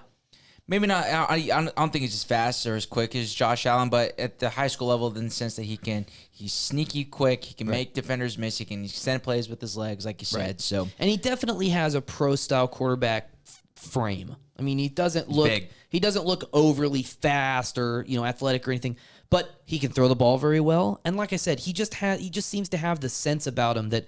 Okay, I'm not panicked when I roll out of the pocket. I'm looking for opportunity. Look at that, 3 turnovers for Cedar Park. Yeah. For that offense that has been just like a well-oiled machine all year. And I mean, to mention, as they're going to drop back and throw a shot downfield. To Bowman. And it is tipped away.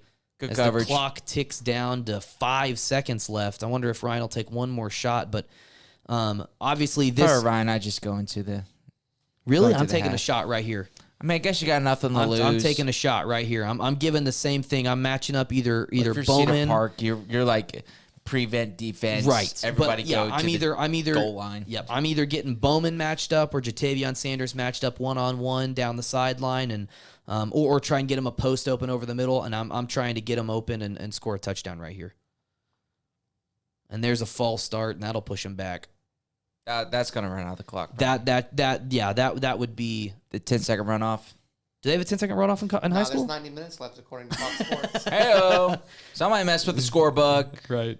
See, that's why you got to follow us here for all the tuners or people tuning in, because our bug is correct thanks to our amazing producer. Yeah, he doesn't jump the gun. Josh W. Yeah, we don't jump the gun. There we go. Here. They got it fixed. So Sorry, 5 seconds left, and I agree with you. I would kind of, maybe deep in your own end of the field. I mean, I wouldn't mind taking a knee, but they're just going to go ahead and run it. Simple little run. I guess you never know. I mean, a great run there, though. I mean, lots of fight still. Kiori Hicks, a great run. But that'll go to halftime. It's 31-8. Denton Ryan leading. And Cedar Hill will get the ball after Cedar Park. I did it again. Hey-o. 3. You just took the lead with that one. I did. There's a whiteboard behind this. Maybe we should yeah. Or for tomorrow's Cedar Hill game in Katy, which is going to be awesome. Great game. So Cedar Park gets the ball after half. Ryan leads it 31-8 at the half. Thanks. Once again, we've got 84 people watching on right now. Thanks for tuning in. We really enjoy you. We really enjoy you watching. We really enjoy the interaction your comments. in the comments. Yeah, absolutely. Feel free to keep leaving those questions and comments, and we'll keep looking and see what you guys have to say and what you think, and hopefully this game isn't over yet. Hopefully Cedar Park comes back with a little juice after half. Yeah, I don't know what the message is. Well, we kind of asked the coaches earlier, since Crosby was starting to get down a lot. They weren't starting to get down. They were down 21. They were down. Yeah, they were down. Very similar to this game. We were like, hey, what's the message? Right. As a coach, we asked them earlier on the live stream, what's your message? And they were just like, just keep fighting. Yeah. One play at a time. Right. Keep fighting. 0-0. 0-0. It's all right. You got to go out and win the second half. Yeah. I can only assume that is what Cedar Park, their coaching staff, is going to come by. But also knowing Cedar Park, that's 8 points. This might be the second lowest, or this might be the lowest half they've had all year. Now, Denton Ryan is probably the toughest team that they've played all year. Yes. But I would expect Cedar Park to come out fighting. You mentioned they get the ball at the start of the second half too, right? And here's the thing: the real, I think, frustrating point that Cedar Park is gonna, the coaching staff and the players are gonna be stuck on, and you've got to get unstuck on, is Ryan has 14 points off of turnovers, directly turnovers, and I would say they don't have. They don't technically have 21 points, but I would say that they have a 21-point swing because I have no doubt that Cedar Park's going to score a touchdown right there. Yeah. And they get the ball ripped out at the 2-yard line. That's just take the wind out of the sails, the gut punch, whatever you want to call it. Exactly. That just stinks. Thank you, Eddie, for the nice words. Oh, thank you, Eddie. We appreciate that. So, yeah, I mean, I think that the message, like you said, has to be, look, we've been sloppy on offense. We've had a scheme that can beat them. It's quick passes. We get, our ball to our playmakers with speed. We get, to the sidelines, or we get up the middle, upfield quick. That has worked. You have seen success in that. But what we cannot do is overthrow the ball. We can't let the ball get tipped at the line. We can't let the ball hit our chest or our hands and fall into the air so that somebody can pick it off. We have to hold on to the ball when we're running it. It's all of those little things. It's the fundamentals. It's the fundamentals. It's all the little things. It kind of looks like too that Ryan, it looks like Ryan is dominating the line of scrimmage on both sides of the ball, and Cedar Hill is really trying to get the ball out in space. As we say a lot, get the ball to your playmakers. Ryan has the speed, though, to keep up with Cedar Hill, it looks like. Park. Tied. Dadgummit. Cedar Park. I thought that was pretty insightful. I was about to say, and you just, nailed me there. You got me. Touche. You just chop-blocked me right there. Let's go. Yeah, but they didn't call it, so good play. No, but for real, though, it looks like Denton Ryan has the athletes to keep up with Cedar Park.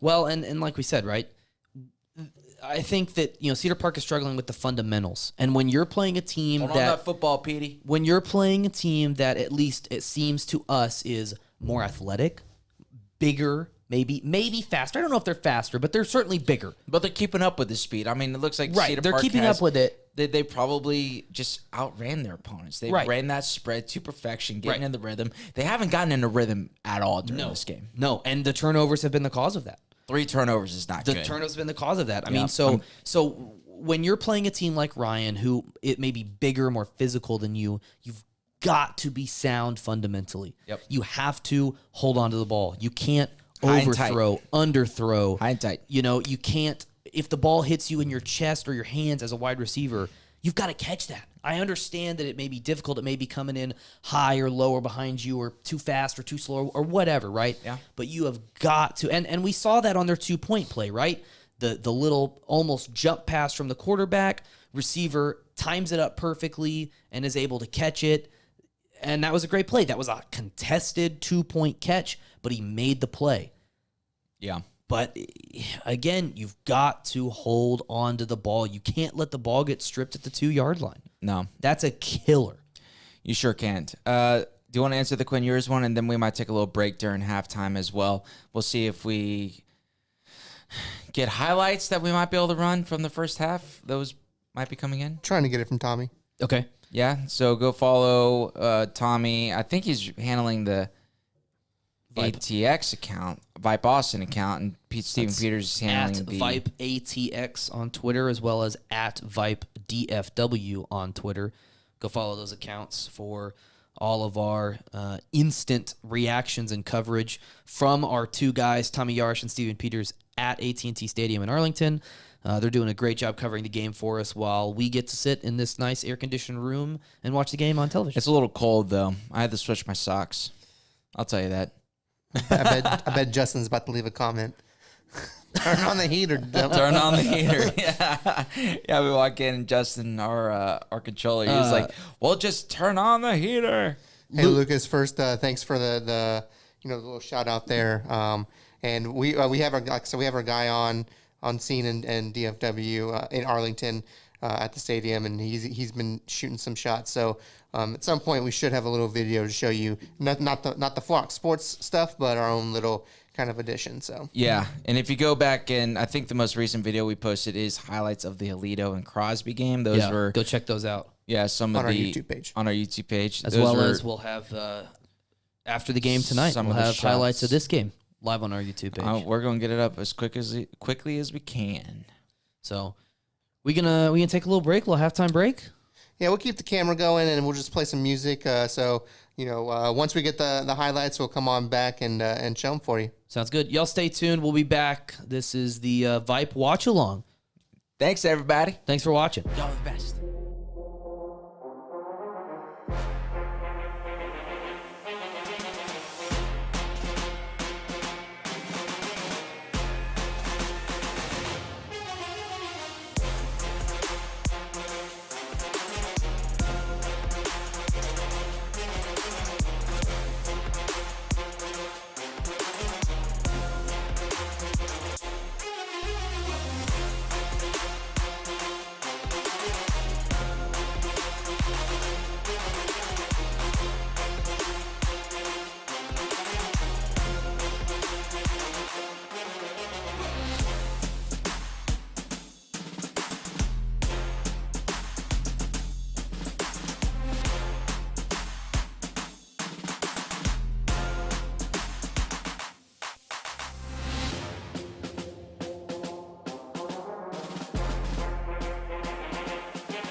and we'll get those first half highlights for you, presented by Tommy Arish. And after that, we're actually going to jump on the phone with our other person on site, Stephen Peters. So stay tuned for that.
That was our wonderful video highlights live from Tommy Yarish, who's at the game for us.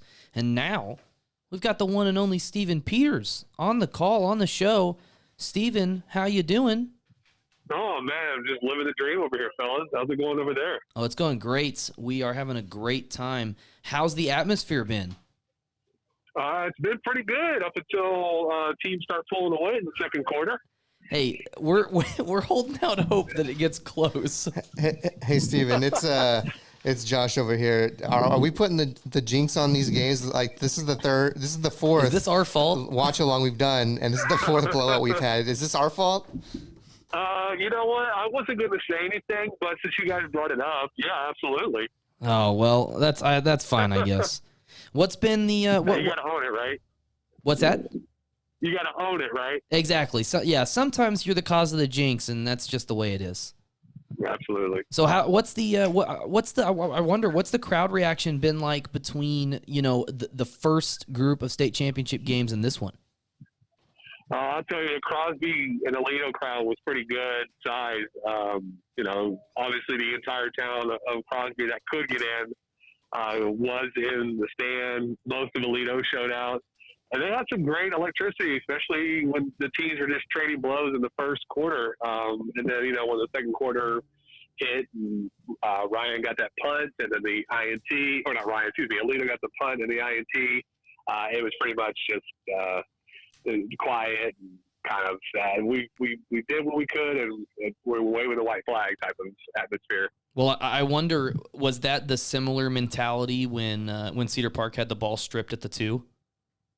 Oh, yeah. I mean, to be honest, when Ryan ripped off 21 points straight before that drive, it was kind of a very deflated atmosphere on the Cedar Park sideline. It wasn't until that particular play when they got down to the 2, you heard Cedar Park erupt.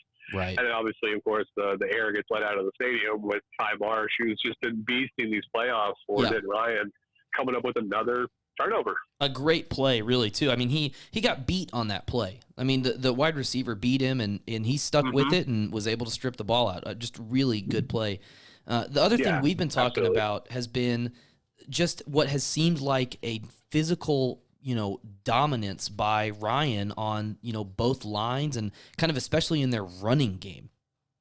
Yeah, the trenches has been where Ryan has really made its success this year. Yes, it has some skill players and the pop and fizzle and all that stuff on the outside, but really they control every game through on the line. I feel sorry for Ryan Hernandez. He's trying. He's arming everything. He has that left side infielder mentality when he throws. So it's hard as a 5'9" guy to get it over a Bear Alexander and Jatavian Sanders in the line of scrimmage. Likewise, they're just creating holes for either hitting in to escape the pocket or the Hicks brothers to run right through. It's definitely, as you said, where they make their mark. Absolutely. I want to say that in your game preview, you kind of tagged Jatavian Sanders on the offensive side of the ball for Ryan as maybe a key player. What have you seen from him? He's looked pretty good. Yeah, he had a terrible game. Let me back up. He didn't really have a terrible game. It's just that Mansell Summit in the last round really honed in on keeping him in check. So he had 3 catches for 6 yards. Very un-Jatavian Sanders-like. This game, the first drive he had 41 yards receiving. So he's really made his presence known, whether he has the ball in his hands on the outside or setting up blocks downfield so his guys can, get a 13-yard touchdown or a 20-yard swing pass to Bowman and all those things. He's a complete player. Right. Who's been your player of the game thus far? I think right now it's got to be Ty Marsh. To me, he just kind of sets the tone. He's that guy that is that tweener. He's kind of a lost soul on defense, and he'll play safety, he'll play linebacker. But man, when he just makes statement after statement with plays, as you said earlier. He was burned, gave up a long pass, and then got his guy back and forced a fumble and recovered it. Absolutely. And Cedar Park gets the ball here at half. What if anything? I mean, they're down 31-8. That's a big asking, but what if anything it can be maybe the redemption for them in trying to crawl their way back into this game? Well, the good thing for Cedar Park is they've been able to move the ball. Ryan will allow you to move the ball, but when they decide to tighten up, they'll tighten up. You got them on one drive. Hernandez extended the play and found one of his receivers wide open in the end zone. They just got to keep doing that. They've got to extend plays. They've got to get those quick outs and use whatever speed they have to offset Ryan a little bit. But it's imperative that they score and probably get Ryan to punt or Ryan turnover on their ensuing possession. Otherwise, we're going to look at another lapper in 5A. Do you think that it's kind of score and stop or game over? Yeah, absolutely. I don't think there's any two ways about it. Cedar Park has to score. They've got to get a stop, and otherwise, it's Ryan's looking at his first chip since 2002. Well, hopefully we'll see if there can be an interesting game. If not, then like you said, it'll be Ryan running away with it. Steven, we're going to try and get a hold with you again at the end of the game, if that's good with you. Oh, absolutely, guys. All Love right. being on. Sounds good. That's Steven Peters. Steven, thanks for being on the show. We really appreciate it. Appreciate it, guys. All right. Well, we'll talk to him after the game, and we're I think going to go ahead and run the highlights again here in a few minutes. I think we're all kind of anxiously awaiting this second half. We don't want this to be another blowout, but I think that Cedar Park can do something, and obviously we're going to see what happens here in the second half. But until then, we're going to go ahead and roll those highlights again one more time. So stay tuned for those, and we'll be back here as the second half is going to start pretty shortly.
All right, welcome back. We are moments away, I think, from the second half kickoff for the 5A Division I state championship between Cedar Park and Denton Ryan. Denton Ryan leading at 31-8 here at half.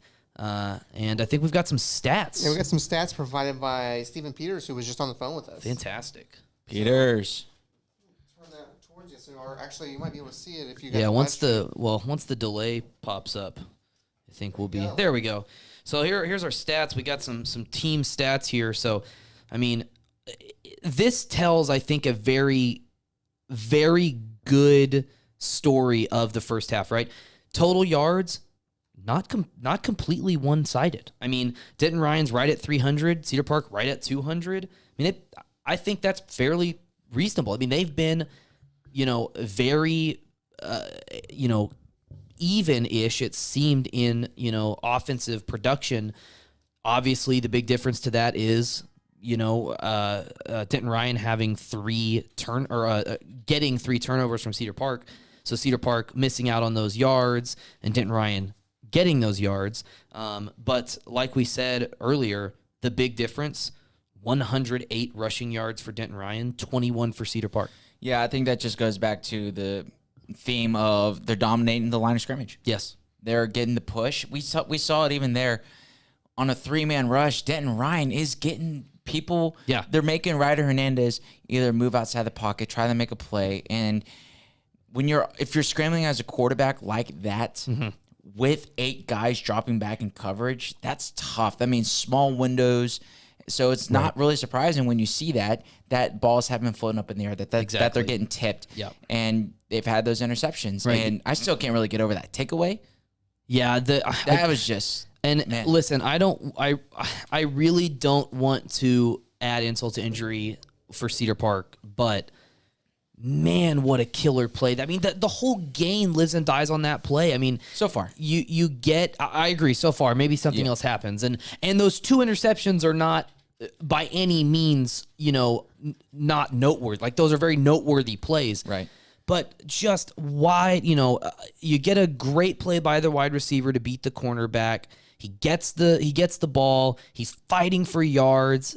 And then he just can't hold on. And and I feel like maybe it wouldn't be as bad if he wasn't on the 2-yard line, right? If it happened on the 50, then maybe that's not so bad. But it wasn't. I mean, he was right down. They had just, had struggled. They'd given up 21 unanswered points, and they're trying to come back and get something. And just like that, they turn over the ball at the 2-yard line. So just a really killer drive killer there for Cedar Park. So getting very close to kicking off the second half here. Like we said, Cedar Park's going to get the ball, and you heard Stephen Peters on the call.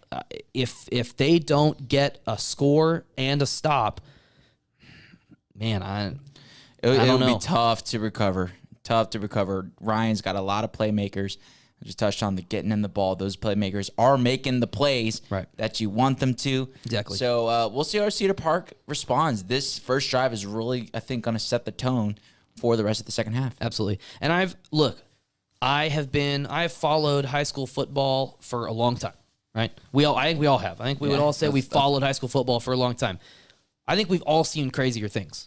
We've all seen crazier things than a 23-point comeback. That's right. Nicholas really wants us to turn the laptop around. We can't, man. Unfortunately, we cannot. If we want to keep existing as a company and keep providing you wonderful video and written content on VYPE.com and VYPE Media on YouTube, then we can't do that. I apologize. Man, thanks for everybody for tuning in with us. 113 people absolutely at the moment that are watching us. Thank you so much for tuning in. Like we said, we know you're joking, Nicholas. This is a true pleasure for us to do for you guys. We love watching this game as much as you love watching it, and we just appreciate that you're sticking around with us and listening to our probably really bad commentary and unfunny jokes.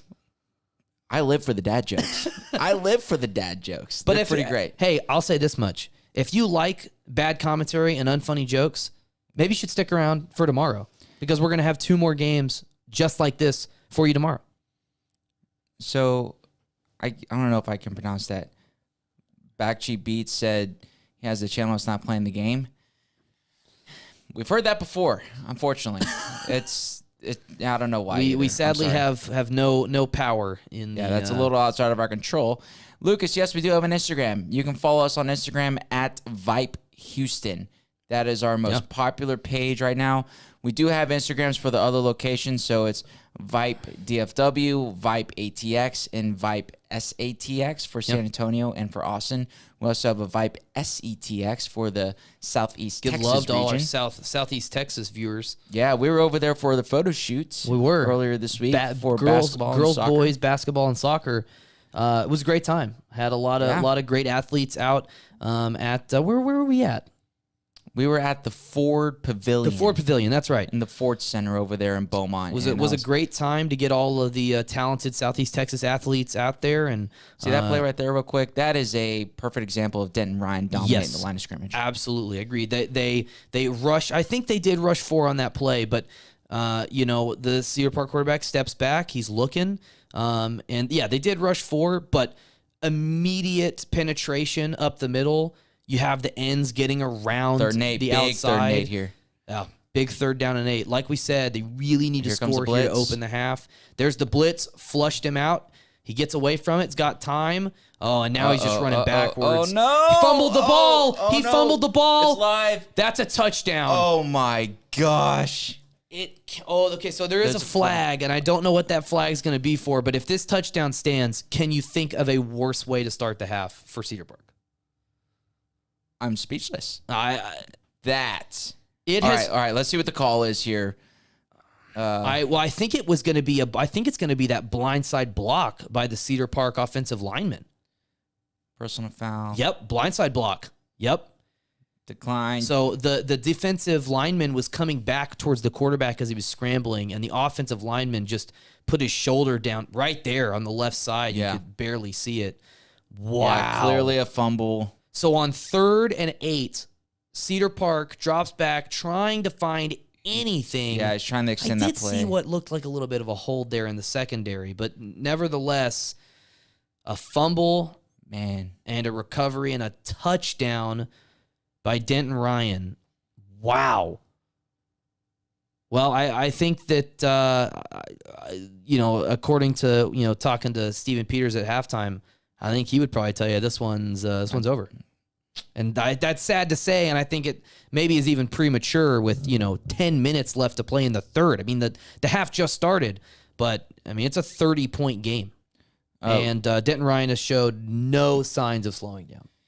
Right, Lucas. Make sure you check out the correct DFW account. I think there are 2 of them out there. One hasn't been posted since 2015. We recently relaunched the VYPE DFW account. It might be VYPE_DFW if I'm not mistaken. I can double check on that. But yikes, Cedar Park. That is, I don't. Oh. And here's the thing. Here's what just feels. Here's what feels awful about Cedar Park. They have had DFW. Okay. All of the things that have gone bad in this game have felt like they're just sudden moment things, right? The strip at the 2-yard line. One of the interceptions was tipped right off of their receiver's hands. One of the interceptions was miscommunication. It was thrown basically right to a defender. The second one came right off of a receiver's hands, tipped into the air. And, this is... Oh. I mean, they're just going to kick it through. Well, I mean, I'm attempting an onside kick here. You think so? I am. I like it. When Cedar Park has shown nearly no ability to move the ball consistently, I mean, they can move the ball, but certainly not consistently. They've had interceptions and fumbles. They can't move the ball consistently. You're kicking off from from their 45. Absolutely. I'm squibbing this. I'm going for the onside kick right here. And they don't. They kick it away.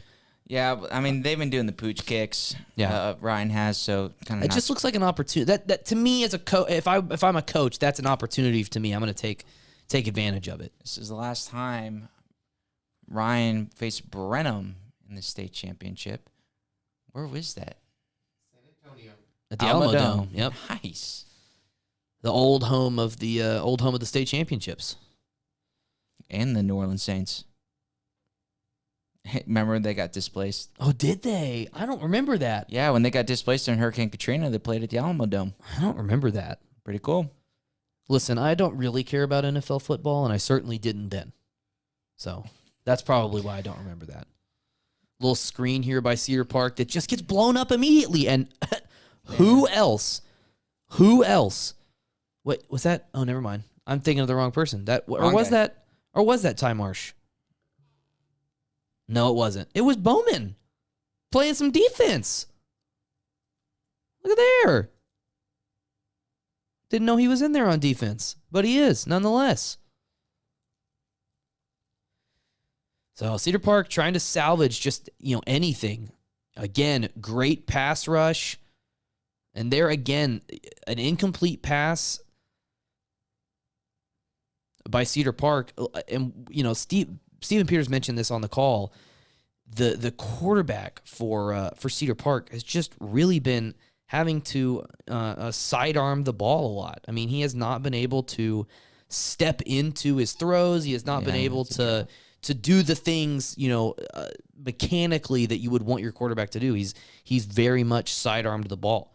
So I think that, being the quarterback of the team, usually a lot falls on your shoulders. But, I mean, he's made some mistakes, but Ryder Hernandez has played a very good game. Launches that out of bounds, didn't have anybody. Oh, and fourth down again for Cedar Park. You can just tell the frustration. I mean, I think this was maybe applicable to the blowouts earlier today as well as in the 4A games. They've never felt completely out of hand for the team that got blown out. There was a time when that team really felt early on in this game, right, when it was 10-8, when Cedar Park had just scored. I think that, I felt like, and I think Cedar Park probably felt like, hey, we're in this game. We could win this game. 100%. We've definitely got a chance. Obviously, the turnovers just killed them. Obviously, that has changed. It's a 30-point game. But I think you could say the same, right? You could say the same for Gilmer.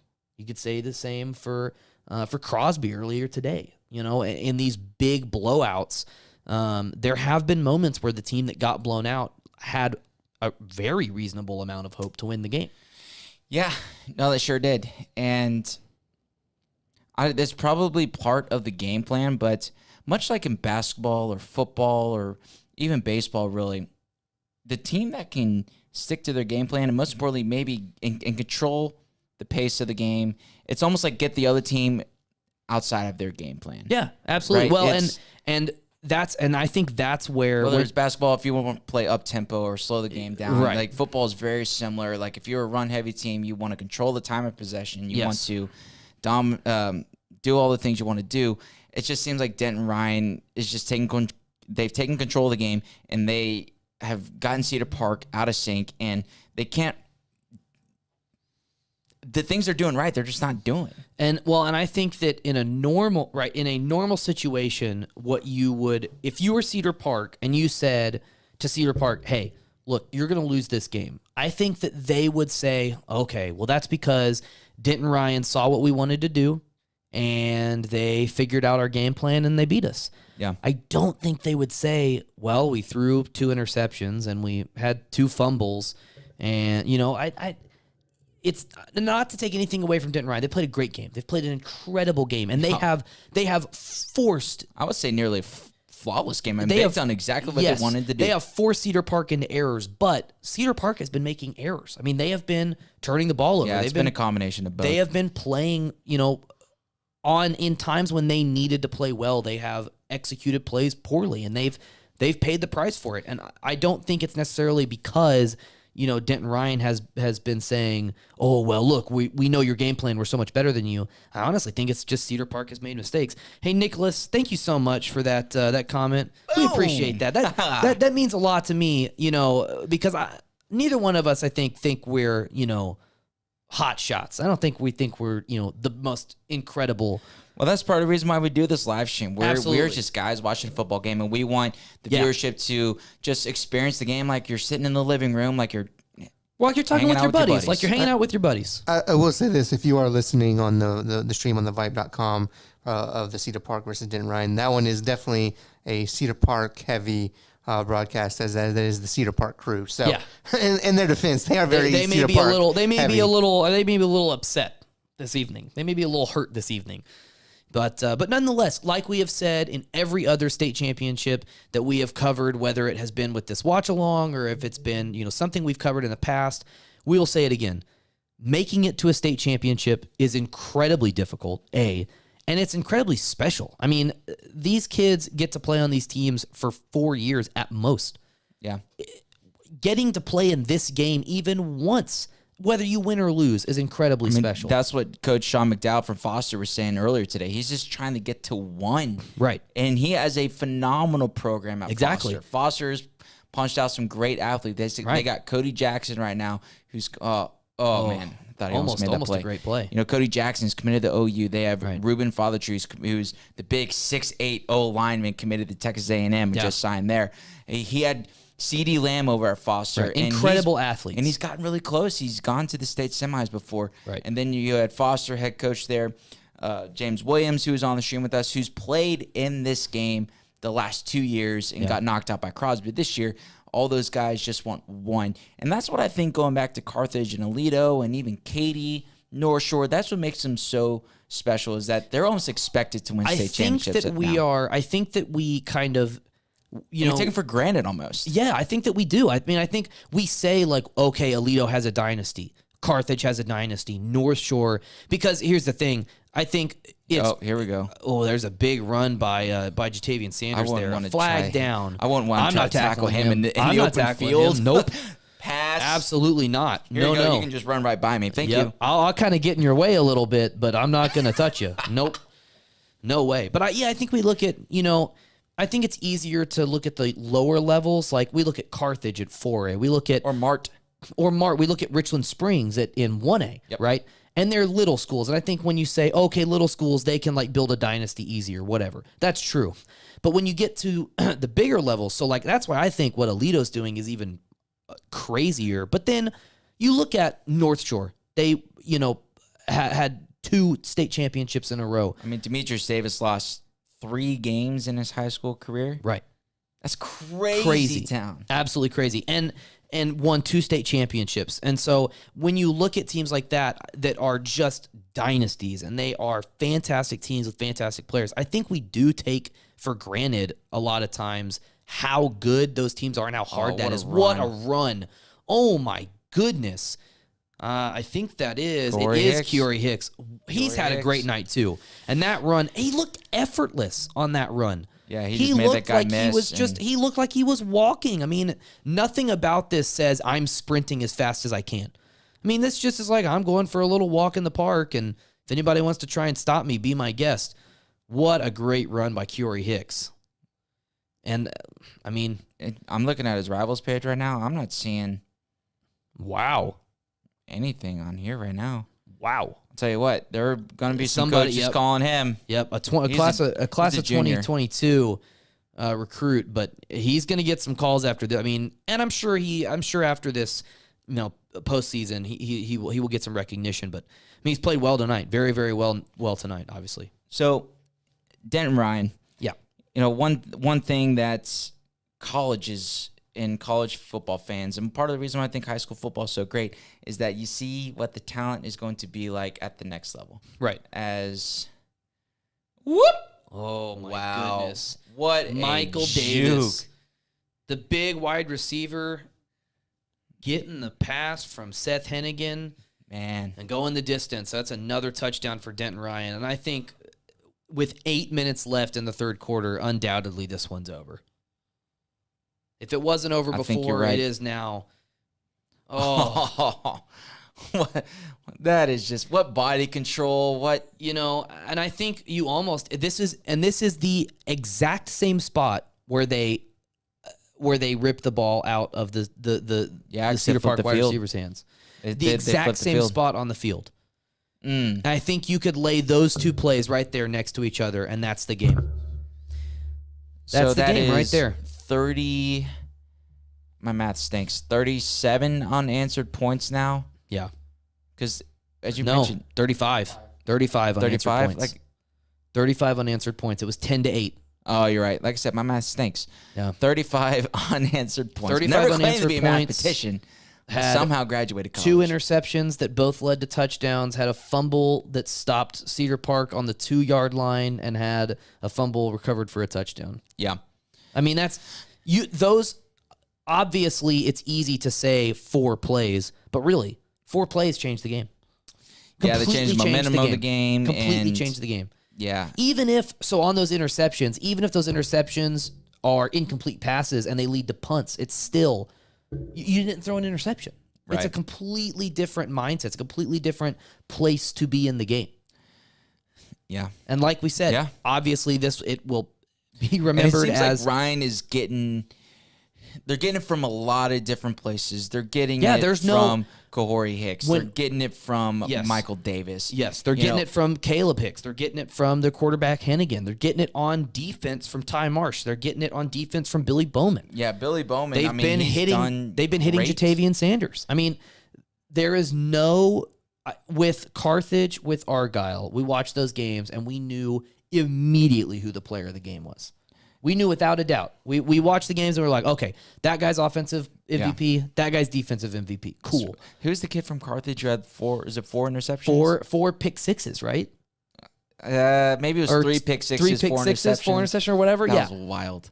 I mean, Eddie, I agree with you, man. It's crazy to think that a 12-0 Cedar Park team who's dominated all their opponents. We talked about the road to get here. Cedar Park beat some really good teams coming out of Region 3. We can go ahead and run through their season a little bit. I mean, they opened up with tight games against Vandegrift and Cedar Ridge, but then they were blowing people out.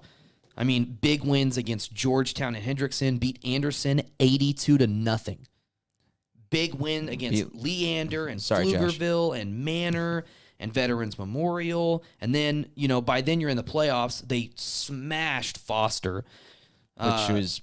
I felt bad for them. They beat Canyon by 11. They beat a very good Manville team by 10. Yep. They smashed Corpus Christi Veterans Memorial, and then here they are against Ryan. And I mean, and Ryan's season was nearly no different. I mean, they did play a couple of close games, but for the most part, crushed everybody they played on the way to the state championship. Nicholas. This. You gotta down calm that down road. with the flames in the chat. I don't know if I my could go down. gosh. I love it though. Keep the comments coming in the chat section. That is fire, baby. I love my that. Lord. No, I did not get a chance to see the Ryan and Geyer game. No. Who won that game?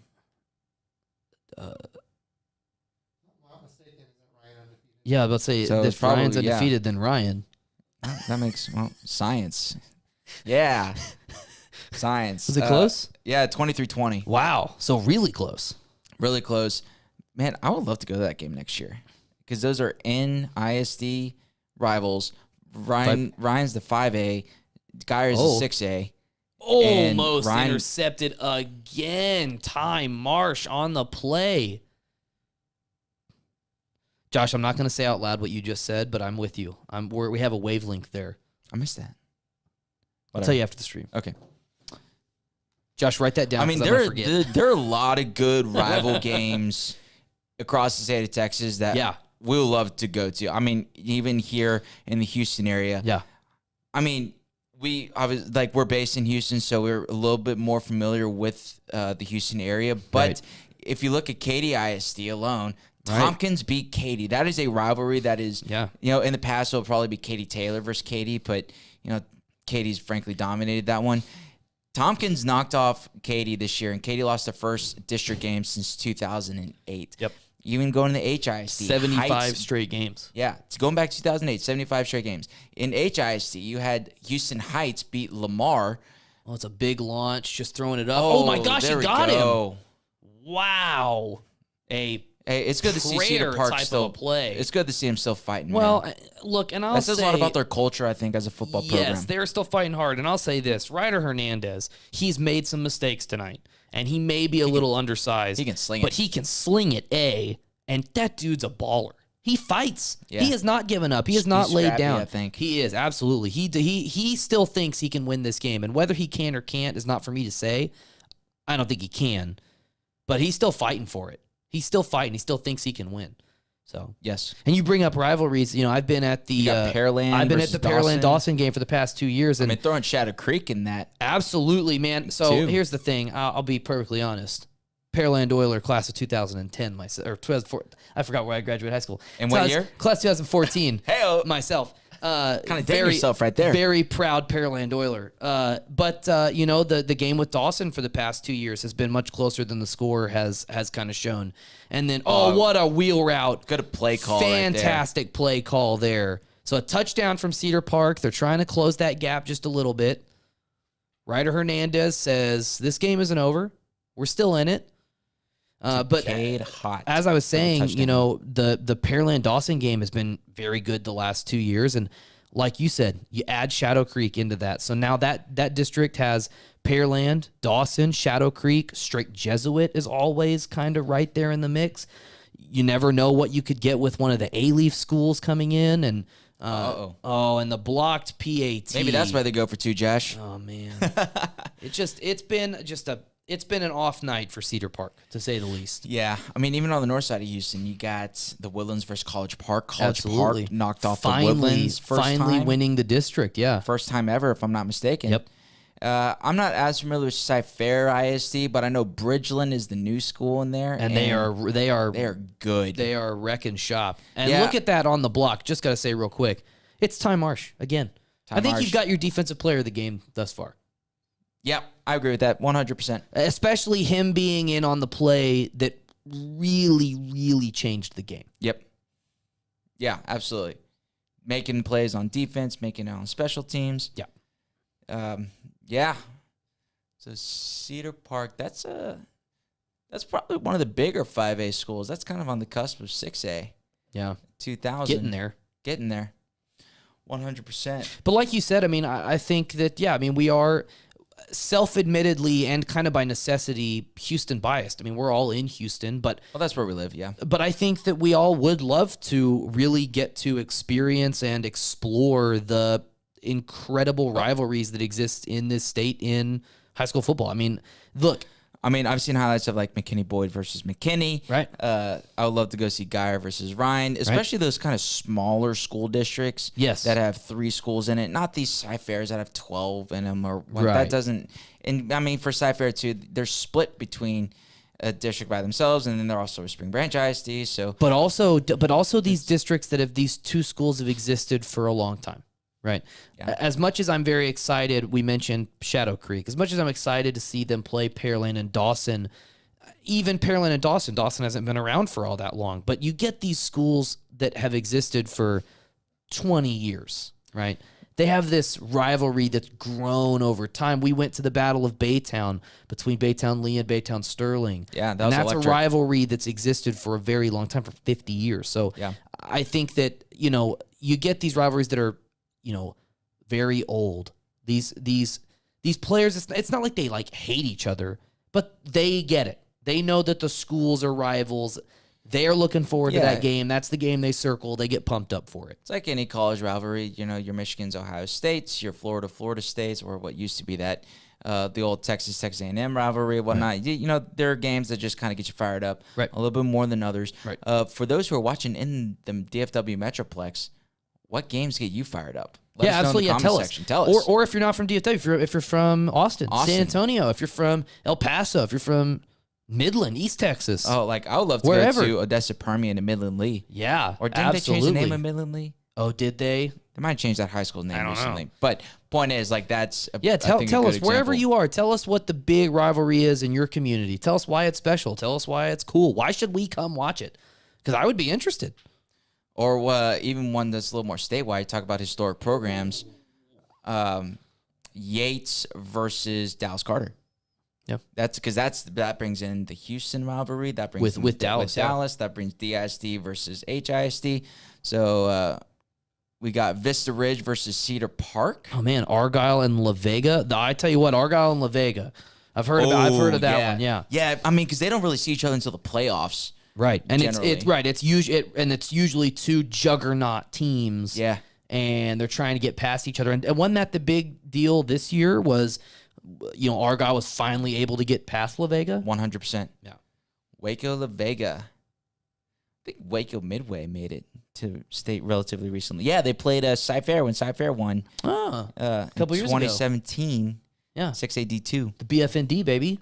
Oh, you know what's also a decent state rivalry that we're actually going to see revisited tomorrow is Cedar Hill versus Katy.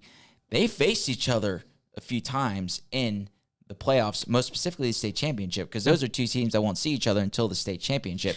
So they played each other. They've gone back and forth, and that rivalry is renewed once again tomorrow. I'm excited for that. Yeah, so we got Doug in here, Pampa, and is it Borger? Is it Borger? That's up near the Panhandle. Oh no, I don't know how to pronounce that. And then we got Denton Ryan and Denton. So not even Geyer, but just Denton High School. Denton High. And then we've got, I am very interested. Plano West versus Plano Senior, yeah, for sure. Those schools have been around for a while. I'm very interested. I would love to go watch the Rockwall and Rockwall Heath game.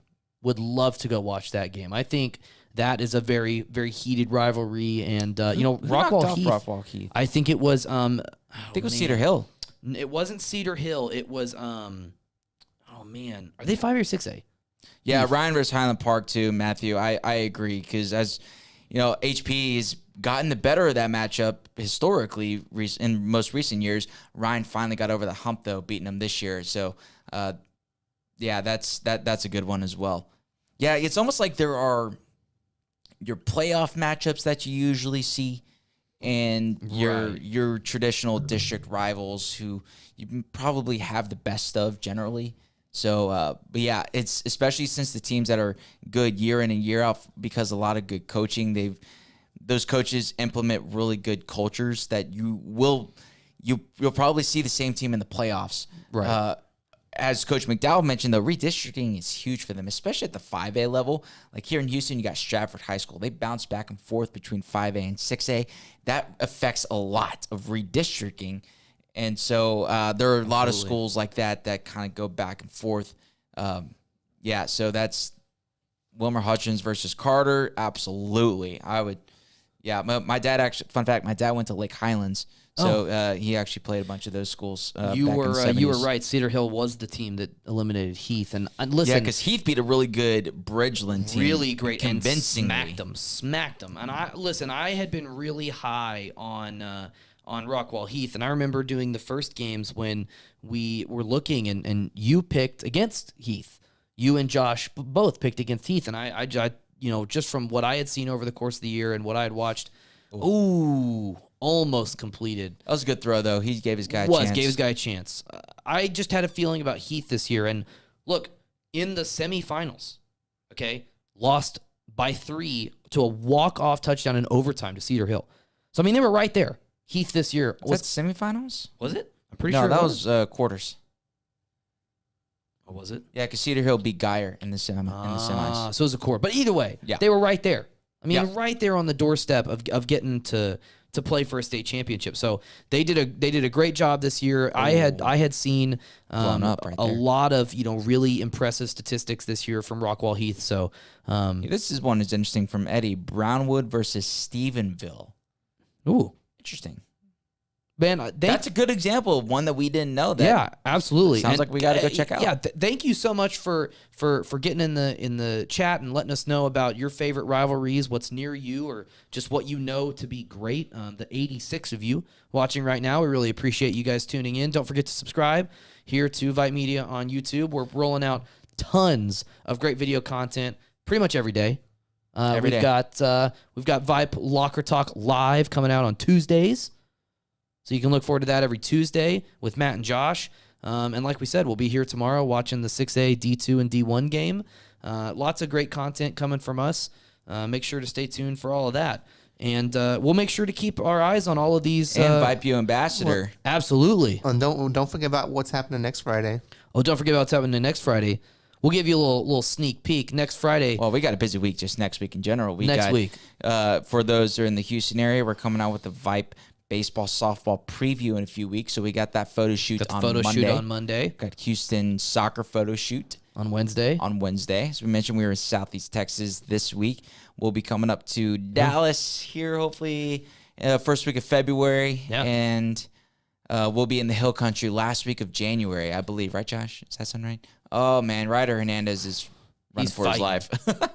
On fourth down, just asked to throw the ball away, Yeah. and that's a turnover. But Josh did bring up an interesting point. We do want to let you know, if you watch the countdown to kickoff for the Battle of Baytown, you're in luck because we have a countdown to tip-off Countdown this to tip time, off. which could be only one sport, and that's basketball. We've got an exciting game. Hoops. Scott's Second Baptist Eagles Alma mater. are going to host the Woodlands Christian Warriors next Friday night in an exciting basketball matchup, and we're going to be there. Countdown to tip-off, but that's not just it. Then we're going to have live stream of the game and post-game, tons of coverage from Second Baptist School next week. Make sure you check that out. It's going to be a good time. That's Boys right. and We're girls. actually going to have the game on the stream. Absolutely, yeah. We will. Yeah, we'll actually have the game. You don't have to watch that one on Fox Sports. That one you can only find here on the VYPE YouTube page. So come back next Friday for that. It's going to be a great time. We're going to be hanging out, watching some basketball, talking some basketball. It's going to be a good night. It's going to be a fun night. It's going to be a great night. Yep. My alma mater, Second Baptist School in Houston. Yeah. Woodlands Christian Academy. Woodlands Christian Academy, I got to tell you what. Tanner Field over there has done an amazing job building that basketball program. And they are the defending TAP state champion. And we saw them play last year, and they kind of reloaded this year. In my opinion, they can play with anybody in the state of Texas. The Woodlands Christian. The Woodlands Christian Academy. Yep, 100%. They can play with anybody in the state of Texas. I'm not going to go that far. For I sure, think they're Houston. good. I think they're good. They're for sure, especially last year. That team last year was special. I mean, there's a reason why they won state. They were good. good. But like I saw them play at the VYPE Aldi and Holiday Classic last year, and they competed with. They finished second. They lost to Cy-Fair, and that's because one of their best players got hurt, and their sixth man was injured at the time. So, what a run by Jatavian What a Sanders. stiff arm. Oh my goodness. Yeah, so TWCA, they're very well coached. They're a really good team. Tanner Field's done a good job with that team. He's done a very good job. He's only been at that program for a couple years, I believe. But obviously, I mean, winning a state championship, they've played very, very well. Yes. I'm not going to go as far as to say they can play with anybody in the state, but they've done well. Yeah, I mean, for sure, Houston. I mean, they matched up against anybody. They beat Concordia Lutheran, who is really good. But I mean, private school basketball, underrated. But watch out for Yates, man. Yates is so good again. Well, this they year. always are. Look out for Yates. Look out for, I mean, you know, we talked about it. Stafford was very good last year. Yeah, they're okay this year, I think. I think they lost a lot of guys. Yeah, they did. You know, and then, you know, kind of coming out of, not out of nowhere, but Dickinson was very good last year. They lost some guys. Yeah, to U of H. Had, you know, Hightower was very good. Yeah, Bryce Griggs over at Hightower. That guy's the real deal. Always fun to watch. Tell you what. Yeah, he might be the best player to come out of Houston since the lefty who plays for Sacramento Kings right now. I can see his face. I don't watch Went the to NBA. Kentucky. Anyway, all right, let's come back to football. Hey, Oh, we're but- watching a football game.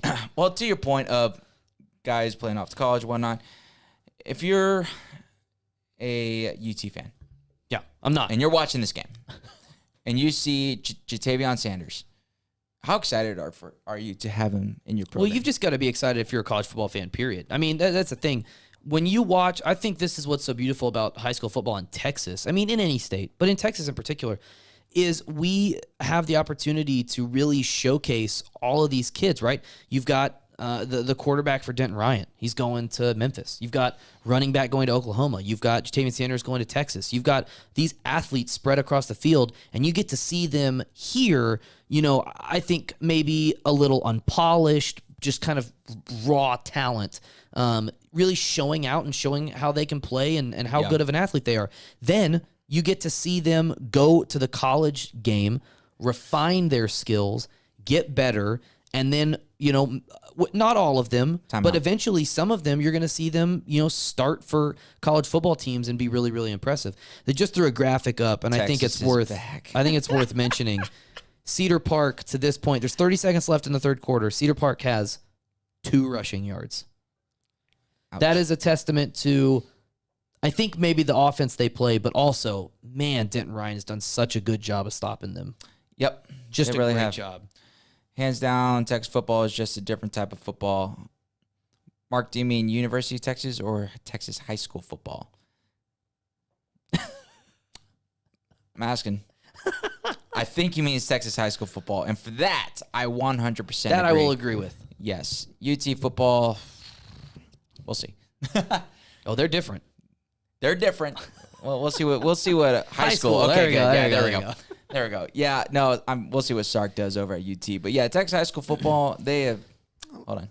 Last team in the Big 12 to win a national championship. Get out of here. That was 15 years ago. Still a fact. These are facts. These are facts. Okay. I mean, there's lies, darn lies in the statistics. So there you go. But yeah, also, if you're an OU fan, Billy Bowman.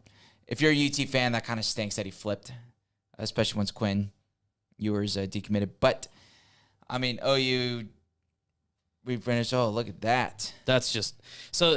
They're showing the Dave Hennigan's record by season. His first season, he was 5-5, and every other season since then, he's won no less than 13 games with one loss. Undefeated. And that's I bet you all those losses were when they got knocked out of the playoffs. Yeah, that's you. But it's not that it's one loss in the playoffs. It's that it was deep in the playoffs. Yeah. If you're playing 13 games, you're playing deep into the playoffs. So That's it was 13 games, 14 games, 15 games. This year, they're undefeated in the state championship, undoubtedly going into the fourth quarter are going to be state champions tonight. What a run Josh, by Hennigan. Hey, Nick, and no national championships to show for it. Oh, no. But you do have Alrighty. 2 Heisman Trophy winners to show for it in those 6 Big 12 titles. Fun fact, the last team to win a Big 12 title other than OU was Baylor, 2014. Second. You like that? What school did you go to, Scott? I went to Baylor. Oh, okay, that's interesting. I A little figured, biased. That's all right. figured that it might. 100% I'll admit it. Gus Garza saying he has every issue of Never heard of that a magazine football before. magazine since 1971. Wow. Yeah. Never heard of that magazine. Yeah, I don't know what that magazine is. I do know that coming shortly will be the VYPE Houston Baseball Softball magazine. Yep. Very excited for that one. It's going to be good. You can find those at VYPE.com whenever we release them. You can order them and get them shipped to you to the comfort of your own home. Read about the great baseball softball teams we have in the city of Houston. Yeah, and everybody watching here, Stephen Peters, who joined us at halftime, he'll probably be joining us right after the game to talk about it as well. But then you can also go to VYPE.com. He'll be coming out with an instant reaction article. Yeah. So be sure to check that out. Stephen Peters doing some great work for us in the DFW Metroplex. So you should look up when the last time Ryan won a state championship. I believe it was 2001, if that's what the graphics said. Yeah, they showed a graphic during the broadcast on Fox Sports where I think you were right. It was around 2001, and they beat Brenham, and they were 4A at the time. Wow. Correct. Well, that's also when it only went up to 5A. So that's the second smallest classification, which is 5A now. Right. Hey, the best. So we got that football. I don't know if you can see it on our live stream that shows possession. So currently, Denton Ryan has the ball. You can indeed see Third it. quarter is just ended, so a little commercial break right now. About to start the fourth quarter, and they're just showing some statistics right here. And look, Ryder Hernandez had a good night. Take away those 2 interceptions. He's 23 of 41 for 279 yards and 2 touchdowns. I mean, he has a good night. You know, Seth Anigan, 12 of 20, not great, but those 239 yards and 3 touchdowns. That means he's throwing them for deep, and they're being completed. Also, though, too, you just got to hand the no, you're good, man. The Beast Savage. You're good. All good. No, I think that also shows the quality of the running backs that Denton Ryan has. They've run very well. They can just... Well, and it shows, like you said, he's 12 of 20, but he's got those big yards. Let's credit the wide receivers, right? They've caught the ball. Yeah, they've caught the ball down the field, but a lot of broken tackles, a lot of yards after the catch, a lot of yards after contact. I mean, the wide receivers and the running backs have done such a good job for Denton Ryan tonight. Dropping back, getting another pass out. And look at there. Gets, It's a little 9 move, but yards he after got- contact there? Yep. I mean, just lots of yards after the catch and yards after contact. Cunningham really doing a great job on the outside. The receivers, the running backs, everybody for Ryan is just really clicking. And look, while Cedar Park I think they've played a very roller coaster game. They were down, they were up.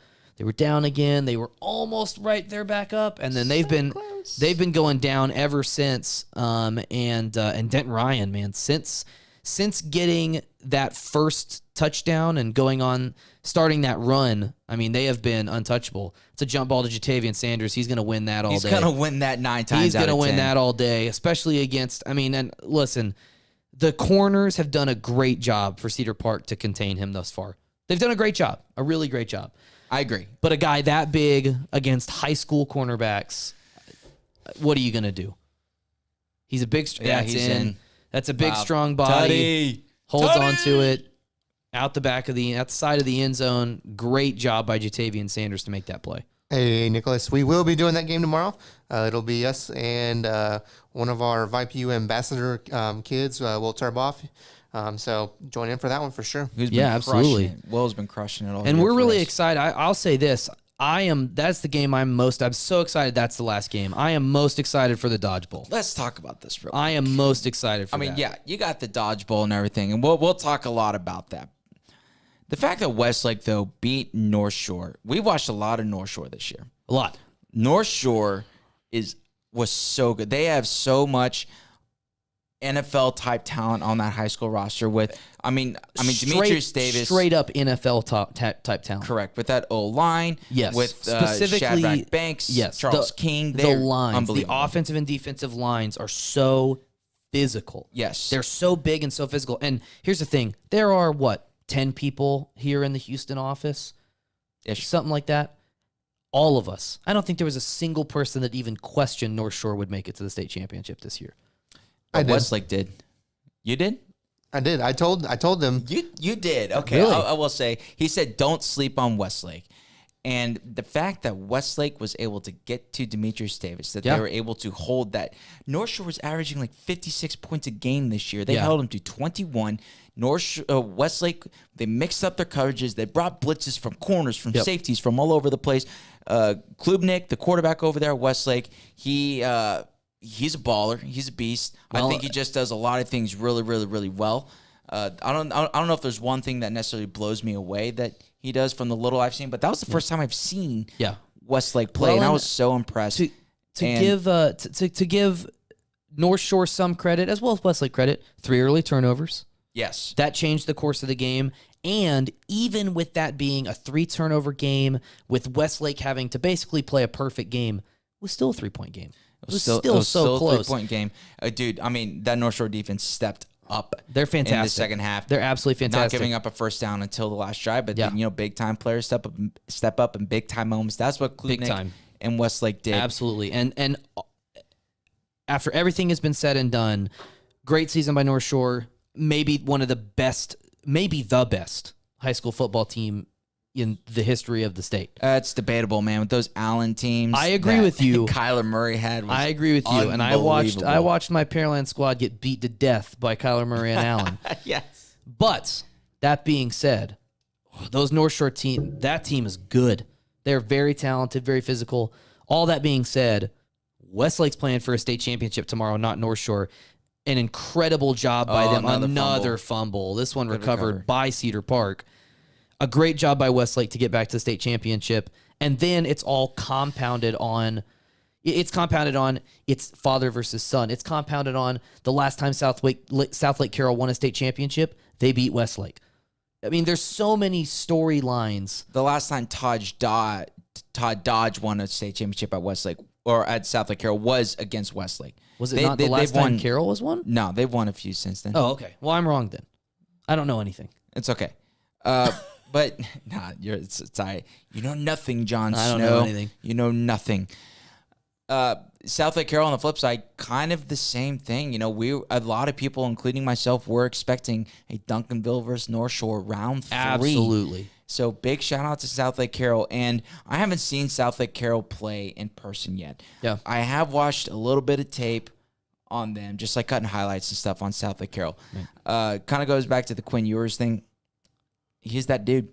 Yeah. He is that dude. From the little that I've seen, very talented. Very, very talented. And South Lake Carroll, led by Riley Dodge, they're so well coached. It's going to be a great game, and it's, kind of like this one. I mean, this ended up being a blowout, but I didn't know who to pick going into it. I didn't know who to pick. Still don't know. Even with the Cedar Hill and Katy game, I don't. Yeah. I mean, the 6A games tomorrow should deliver. I hope. Please. Please. Selfishly, because of the streams that we have done and are doing right now, they have all been blowouts. Yeah. So, especially come fourth quarter when it's 52-14, we got to vamp a little bit. But we hope you enjoy the vamping. Hey, like we said again, all you guys in the comments, we got 79 people watching right now. Thanks for watching the stream. If you've got a topic, if you got something that you want to throw out at us, whether it's high school football related, whether it's this or that or whatever, man, throw that in the chat, and if it's something interesting, we'll talk about it. Like we said, we're having to vamp just a little bit here. The game has been a little slow tonight, but like we said, I totally agree, Eddie. Just as impressive, Eddie, if not more impressive. I agree with you. And Josh, apparently the overlay still says third quarter. Yeah, that's my bad. I accidentally hit the final button, and so I accidentally just changed it to the third instead of the fourth. So good catch on that. Thank you. So here's the thing. Nicholas, we'll get to the we'll get to the transfer portal thing here in a moment. Warzone could not agree more, Arnold. Could not agree more. But yeah, I think that Southlake beating Duncanville, I tend to agree with you. It was equally impressive. Here's the thing. Like we said, we are very openly, by necessity, basically Houston biased. We don't see, we don't have Duncanville tape rolling constantly like we have North Shore tape rolling constantly. I mean, Stephen Peters does. That's why we have Peters up in Dallas. But I agree. I think that Southlake beating Duncanville losing was just as mind-blowing as North Shore losing. Those were undoubtedly the two top teams at the highest level in the state. And they lost in the state semis, but they lost. I mean, that was absolutely incredible. So Nicholas asks for our thoughts on the transfer portal and its effect on recruiting. Nicholas, if you have that question, what I would recommend, first of all, because we don't know about anything. Yeah, it's kind of a complicated question, and earlier, the two coaches that were on the live stream, they actually talked a lot about that in depth. Yeah. So I'm not sure. It might have been the second quarter. It was. I want to say it was after halftime, or no, it was before. I don't know. At some point in the first stream in the Crosby, the Crosby Alito stream, we had the Marshall head coach James Williams. We had we had Coach McDowell, the Foster head coach. And they were talking about that very topic, about the topic of the transfer portal and recruiting, and another huge run here by Denton Ryan. What a game. What a game by Denton Ryan. I just got to say that momentarily. Oh, but, do you know Greg McElroy, the old Alabama quarterback, went to Southlake, Carroll? I did not. Interesting. Fun fact. There you go. I'm on the Carroll Wikipedia page. But yeah, they talked a lot about they talked a lot about the transfer portal and recruiting. And here's what I'll say about the transfer portal. I think that and my opinion is going to vary different from a coach's opinion. I come from the fans' opinion. I come from somebody who thinks that these athletes give up their heart and soul and their body to play this game. And I think the transfer portal is kind of semi-dangerous for the sport. But I think that as long as it's enacted fairly, it's a good thing. Oh, fumble. I think we had Ryan a fumble, got it. But Ryan did jump back on it, and they're going to have the ball. Yeah, one thing that Coach Williams at Marshall was talking about that I hadn't thought about, he said that the transfer portal hurts more kids than what it helps. Because these kids announce they're going potentially, I agree with that, yeah. Because they're announcing into the transfer portal. But then a lot of the programs that they want to go to, they don't have spots for them. Right. And so then when you enter the transfer portal, it's like you're kind of in limbo. You're in limbo. And you don't know where to go. You don't know what have to a do. Guaranteed scholarship. You don't have a guaranteed spot on a roster. It looks like Ryan got called here for a false start on the 3-yard line. It's exactly what it is. So I think that potentially it could be dangerous, but I think that it can work for some people. I think that for some people it can be useful. But I will say that I think it helps the biggest names, or maybe, bigger star recruits than it does the average. But then again, I think that it's probably not being utilized by the average player. The average player that gets onto a college team that is probably not going to start for their entire 4-year career, they're not going to go into the transfer portal. There's no reason for it. Correct. One thing that he said too was that it actually might help Division III programs and Division II programs, and I'll because say those this. kids who are limbo Yeah. have nowhere to go. Those D3 and D2 programs are like, hey, come on, we'll take you. and Especially the D3 ones, since they can't really give scholarships. And I'll say this, as far as you talk about the transfer portal, from my time in the Sam Houston football program, when I interned with that program, man, we looked a lot at junior colleges. And in my kind of opinion, that's kind of the same type of thing, right? Whether you're transferring from a JUCO or from a D1 school as a grad transfer, or even just a normal transfer, and that's a Denton Ryan touchdown. Big run, another touchdown for Keontae Hicks, and Ryan's rolling. But yeah, so whether you're coming from a JUCO, whether you're coming from a D1 school, a transfer is a transfer. And I'll tell you what, even schools at the FCS level, like Sam Houston State, we're looking at that. We're looking, because they can't recruit 5 stars. I mean, they're in Huntsville. They're just an hour from Houston. But they can't recruit the big names out of Houston. Some of even the small names out of Houston, they can't get just because they're an FCS program. Right. They're certainly not an Alabama or an A&M or a Texas or an Oklahoma or an LSU, and they're even not a Houston or an SMU or, these kind of FBS schools, but that aren't as big. They're not even that. So they are fighting, they are, clawing, trying to find any way to get talent into their football program. And so they really rely on like those JUCO transfers. And I think now that the transfer portal has become more of a thing, I think that schools like that will rely on the transfer portal. I agree. Let's see. Vader Malone, I probably butchered that. Thoughts on where Denton Ryan would be in 6A? I think a good case study of that would be Shadow Creek. I was about to say that. I think Shadow Creek here in Houston. They beat Denton Ryan last year in the state championship. Yep. They jumped up to 6A, and they did good. Good is the perfect word. They did not do amazing. They played their first game of the season. Their first game ever in 6A was at North Shore. That's tough. And they played so close. I mean, the defense played great. The score does not reflect how close that game was. Correct.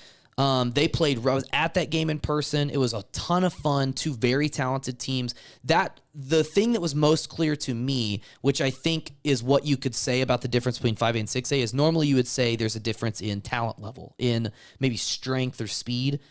That was almost non-existent between Shadow Creek and North Shore. The guys were about the same size, about the same speed. It just ended up that North Shore was better that night. And Shadow Creek struggled, and they lost to Dawson, but they had good wins. They beat Pearland, they beat Strake Jesuit. They had a couple of good wins in the playoffs. Yeah, I think Shadow Creek, they did have some personnel turnover throughout the year. Like, I forget his name, but one of their receivers who was committed to a Power 5 D1 program, he ended up having to leave Shadow Creek. So there's some there. And Kyron Jones had a good season, coming off the Elite 11 camp this summer. He was arguably, next to Demetrius Davis, the number 1 quarterback in the state. And well, I'll tell you this much. He had an okay season.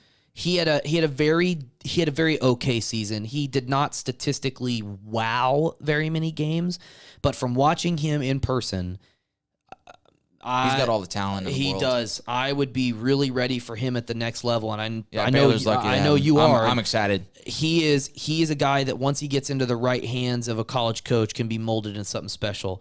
AEC says, watching from Memphis, opinions and analysis of Seth Hennigan, the Denton Ryan quarterback, who's going to be coming for early enrollment in a couple weeks. Real quick, Shadow Creek was in D2 playoffs for 6A, faced Katy, and got beat fairly handedly. But like we Granted, said, Katy's Katy. Like we said again, in a perfect world, Katy's in D1.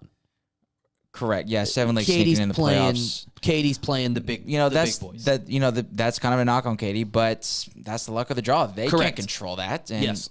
So that's why, depending on if Ryan were in 6A, if they went D1 and D2, I think Shadow Creek is kind of a good case example of that. Yeah. So, let's go to the AEC. Yeah, I mean, so here's the thing with Seth Hennigan.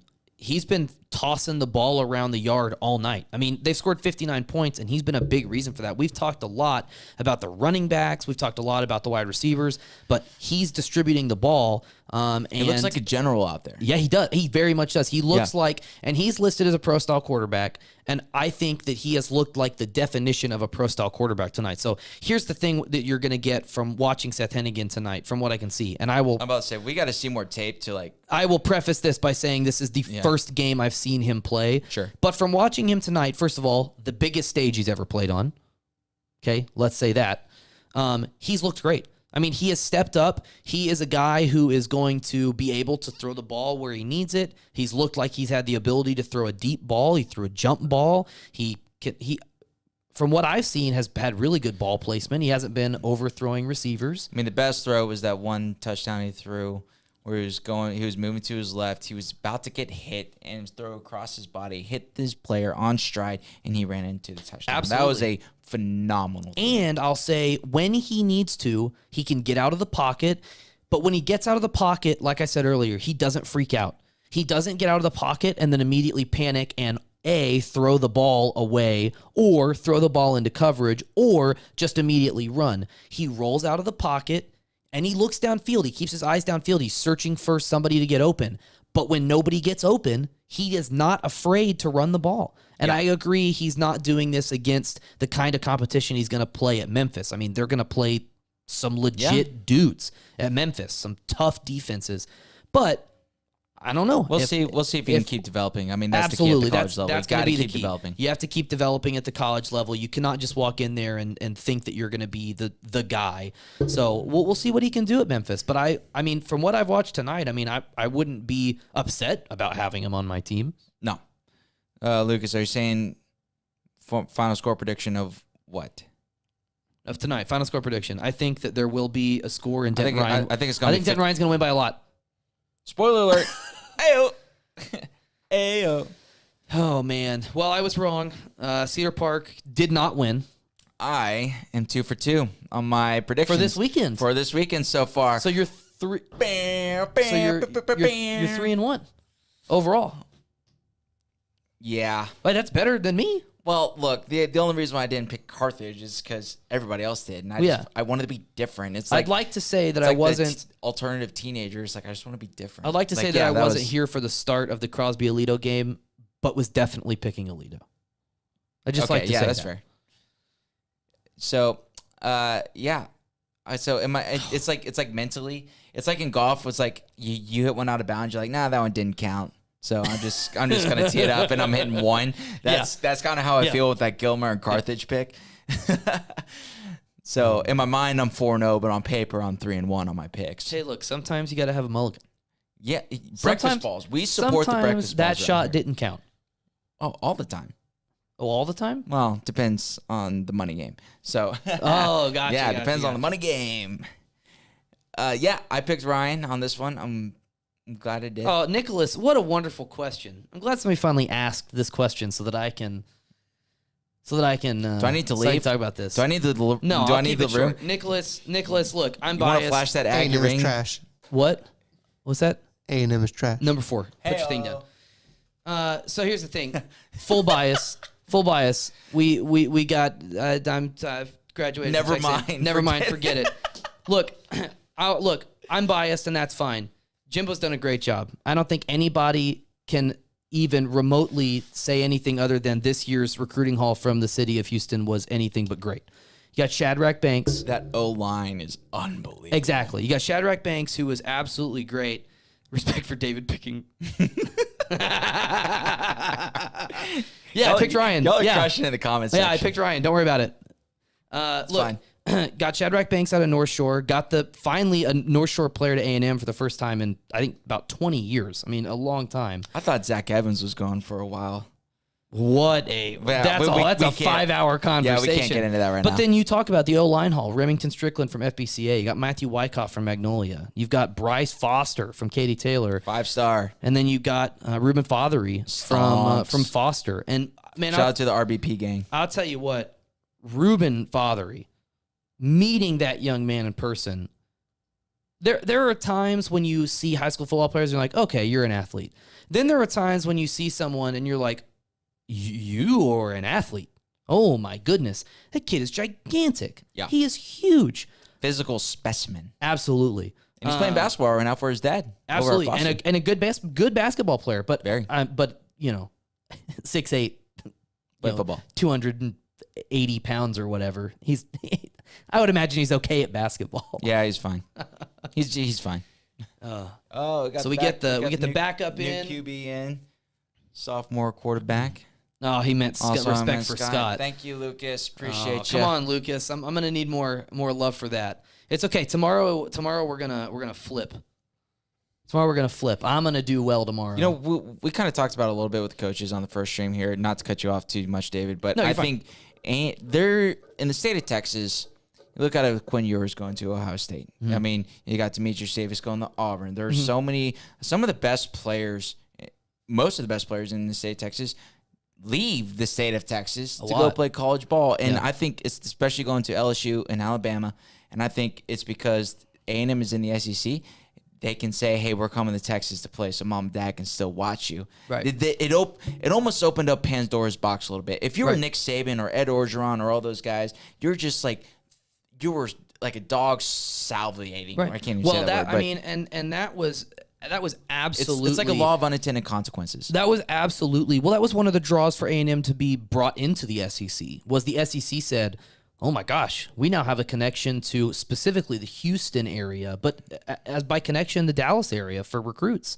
And don't get me wrong, when you're the best team in college football in Alabama, You can get a lot of people. whoever you want. You can get a lot of people. So I think we talked about this earlier. The difference right now for Texas A&M, the two big programs in the state of Texas. But then you also talk about Baylor and talk about TCU. You talk about Tech. Houston and Tech.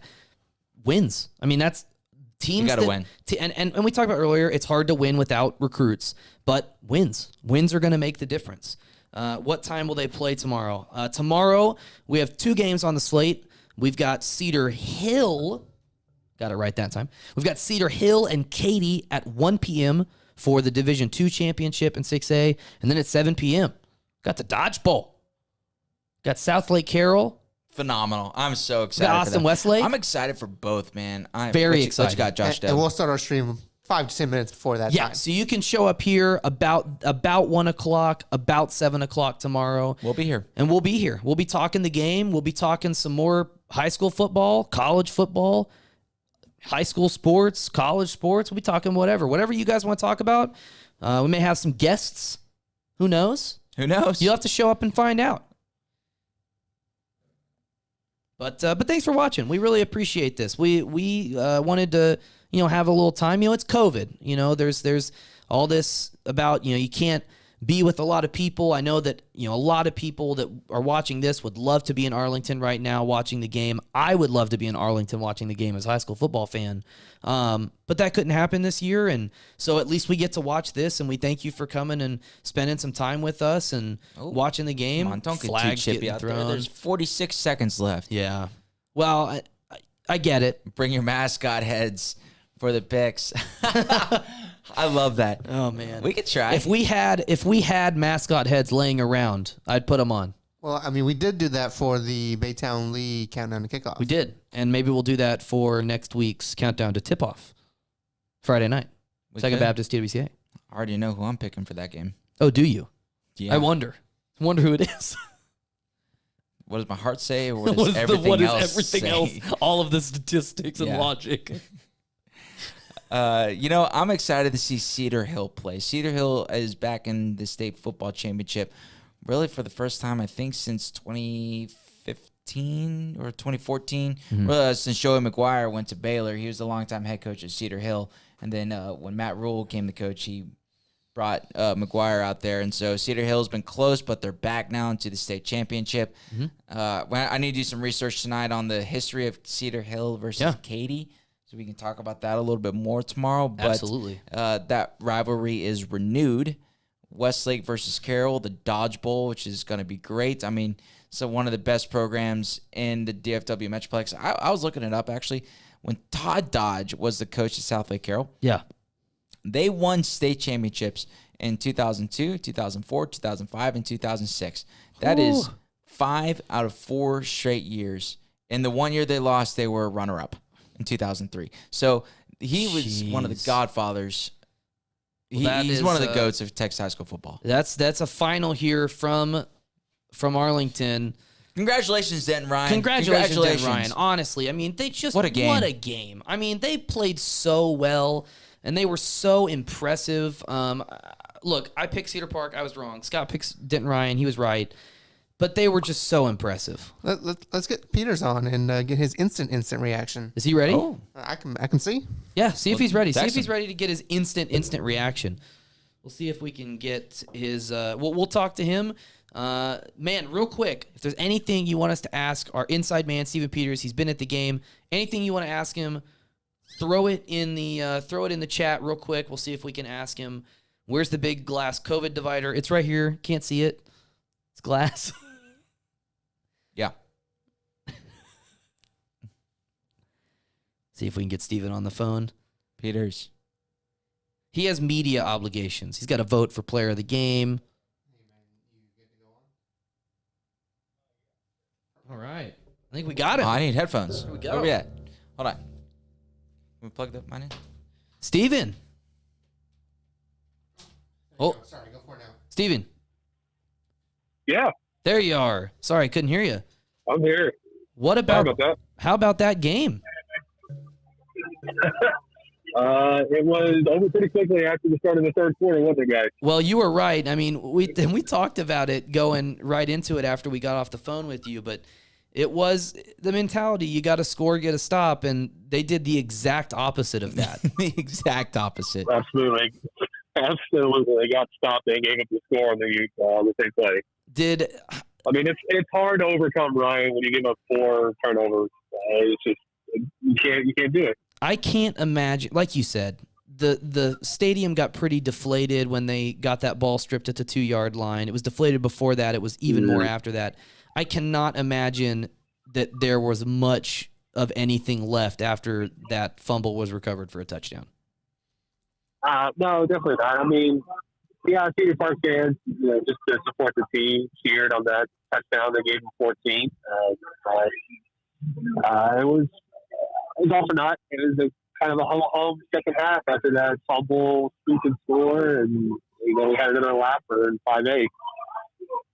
Yeah, I mean, just talk about too. What did you see in the second half from Denton Ryan? I mean, I don't think that they were necessarily pouring it on, but just complete dominance from start to finish.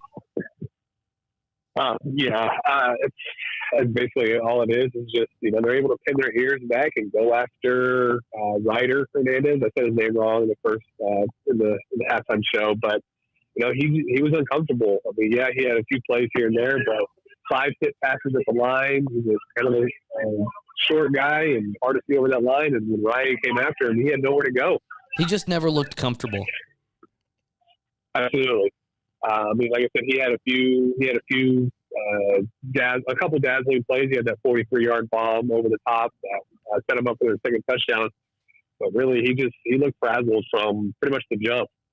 Absolutely. Well, I think we know who we would probably have as defensive player of the game. I think we kind of feel like it would be. Oh, it is Ty Marsh. What do you know?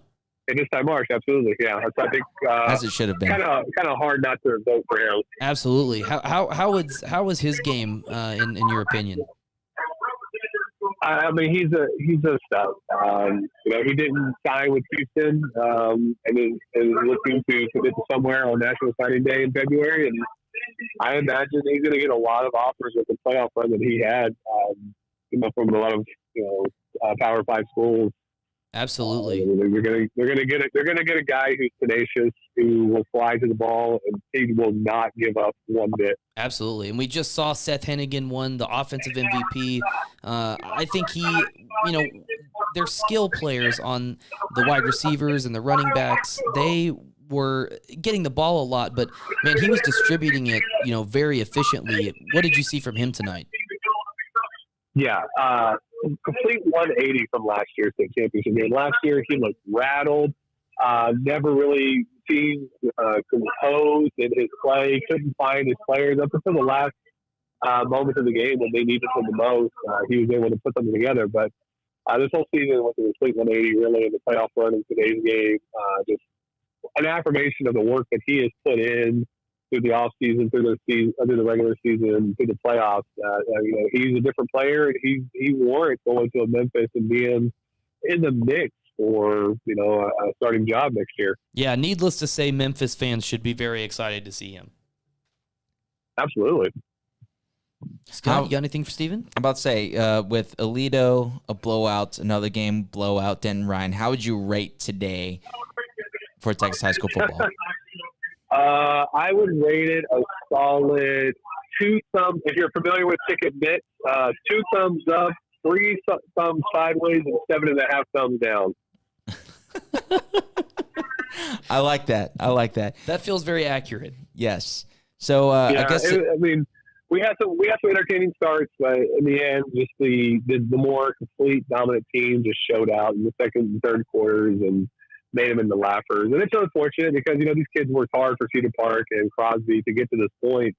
And nobody wants to get laughed out of the building, but it is what it is. Yeah, somebody's got to lose the game. Absolutely, somebody has to. There's always a loser in every game, but you don't want it to be a 40-point blowout in this one and a 30-point blowout in the other one. So. Right. Well, we're certainly hoping those games tomorrow will deliver some close, nail-biting finishes. I hope so. I think the best game of the. I think the best one's going to be the nightcap, but I'm not sleeping on that Cedar Hill Katy game either. I think it'll be interesting as well. And to alleviate the homerism, I definitely did pick the Tigers and the Chaps to win. Oh, I did see that on Twitter when one guy was tweeting back at you. That was pretty funny. I haven't seen Cedar Hill play this year. We've seen Katy all year down in Houston, so that's the one game I'm really looking forward to because I've seen a little tape on Southwick Carroll. But tomorrow afternoon, I have no idea who to pick. I got my pick in for the nightcap, but it should be a great day of high school football for 6A tomorrow. Yeah, hopefully. I want competitive games. It's all I care about. I don't really care who wins at this point. I just want to see some good games to close out what has been a very tenuous 2020-2021 season. Absolutely. I think we're all hoping for some close games. Well, I think it does need to be said too, though. Let's just be happy we got here. I think at the beginning of the season, a lot of people thought we probably weren't going to get to a state championship. I think there was a majority of the time when I thought football was probably not going to happen, but we're here. One more day and it's over. Absolutely. I'm 100% in that same camp. I thought we would get a couple weeks in and we had to cancel the rest of the season. Lo and behold, here we are, and hats off to every program that made it possible. The players, the coaches, the training staff, the kids staying disciplined. It's just, collective good for the UIL and TAPS as well, and to be able to finish out their seasons. Couldn't agree more. Well, Steven, we'll probably talk to you tomorrow for the live stream. Absolutely. One more day of the longest season of Texas high school football, but Spin Zone, shortest off season of Texas high school football. Let's ride. Hey, you know what? Maybe next year we'll have even a longer season. Let's go 22 weeks. Ooh. Ooh. I'm here for that. Fun. All right, Steven, thanks for coming on. Thanks for coming on. We'll get in touch with you tomorrow, and hopefully we'll have some exciting games to talk about. Can't wait to chop it up, guys. Appreciate it. All right, thanks, Steven. All right, that was Steven Peters. He's been live in the stadium. He'll be there tomorrow along with Tommy Yarsh. They'll be covering the games on at VYPE DFW on Twitter and at VYPE Houston on Twitter as well. Yep. And we'll be back. Yeah, and everybody go check out VYPE.com. Peters will probably be coming out with his instant reaction article on his thoughts from AT&T Stadium of the dominating performance of Denton Ryan. You know, you got to feel for Cedar Park. On the flip side, you feel you saw some picks. You know, these kids worked hard. They had an undefeated season, great season. Nothing to hang your nothing but great things for the season. Obviously, didn't end the way that you wanted to, but Cedar Park. Congrats to them on a great season and a great game. Yeah, I think they'll be back. Yes. Hey, Nicholas. Hope you'll be there tomorrow, and we can't wait to have you. Dude, thanks for everybody in the chat. Anybody that y'all crushed it. Y'all were great tonight. Yeah. Round of applause to you. Also, want to give a round of applause to our producer J Dub. Thank you so much. Yeah. Got to give a special shout out to our wives who are letting us And fiance. and Josh's fiance for letting us be here at 10 o'clock on a Friday and all day tomorrow on a Saturday. So correct. Thank you, our beautiful wives, for letting us have some fun and watch some football. We really appreciate you guys hanging out and watching the game with us. Make sure to hit that subscribe button on the YouTube page. We've got tons of content coming out. We'll be back tomorrow, 1 p.m., Katy and Cedar Hill. We'll be back tomorrow, 7 p.m., Austin Westlake and South Lake Carroll. Make sure to come back and watch the games with us. But thanks for being here tonight, and have a good one.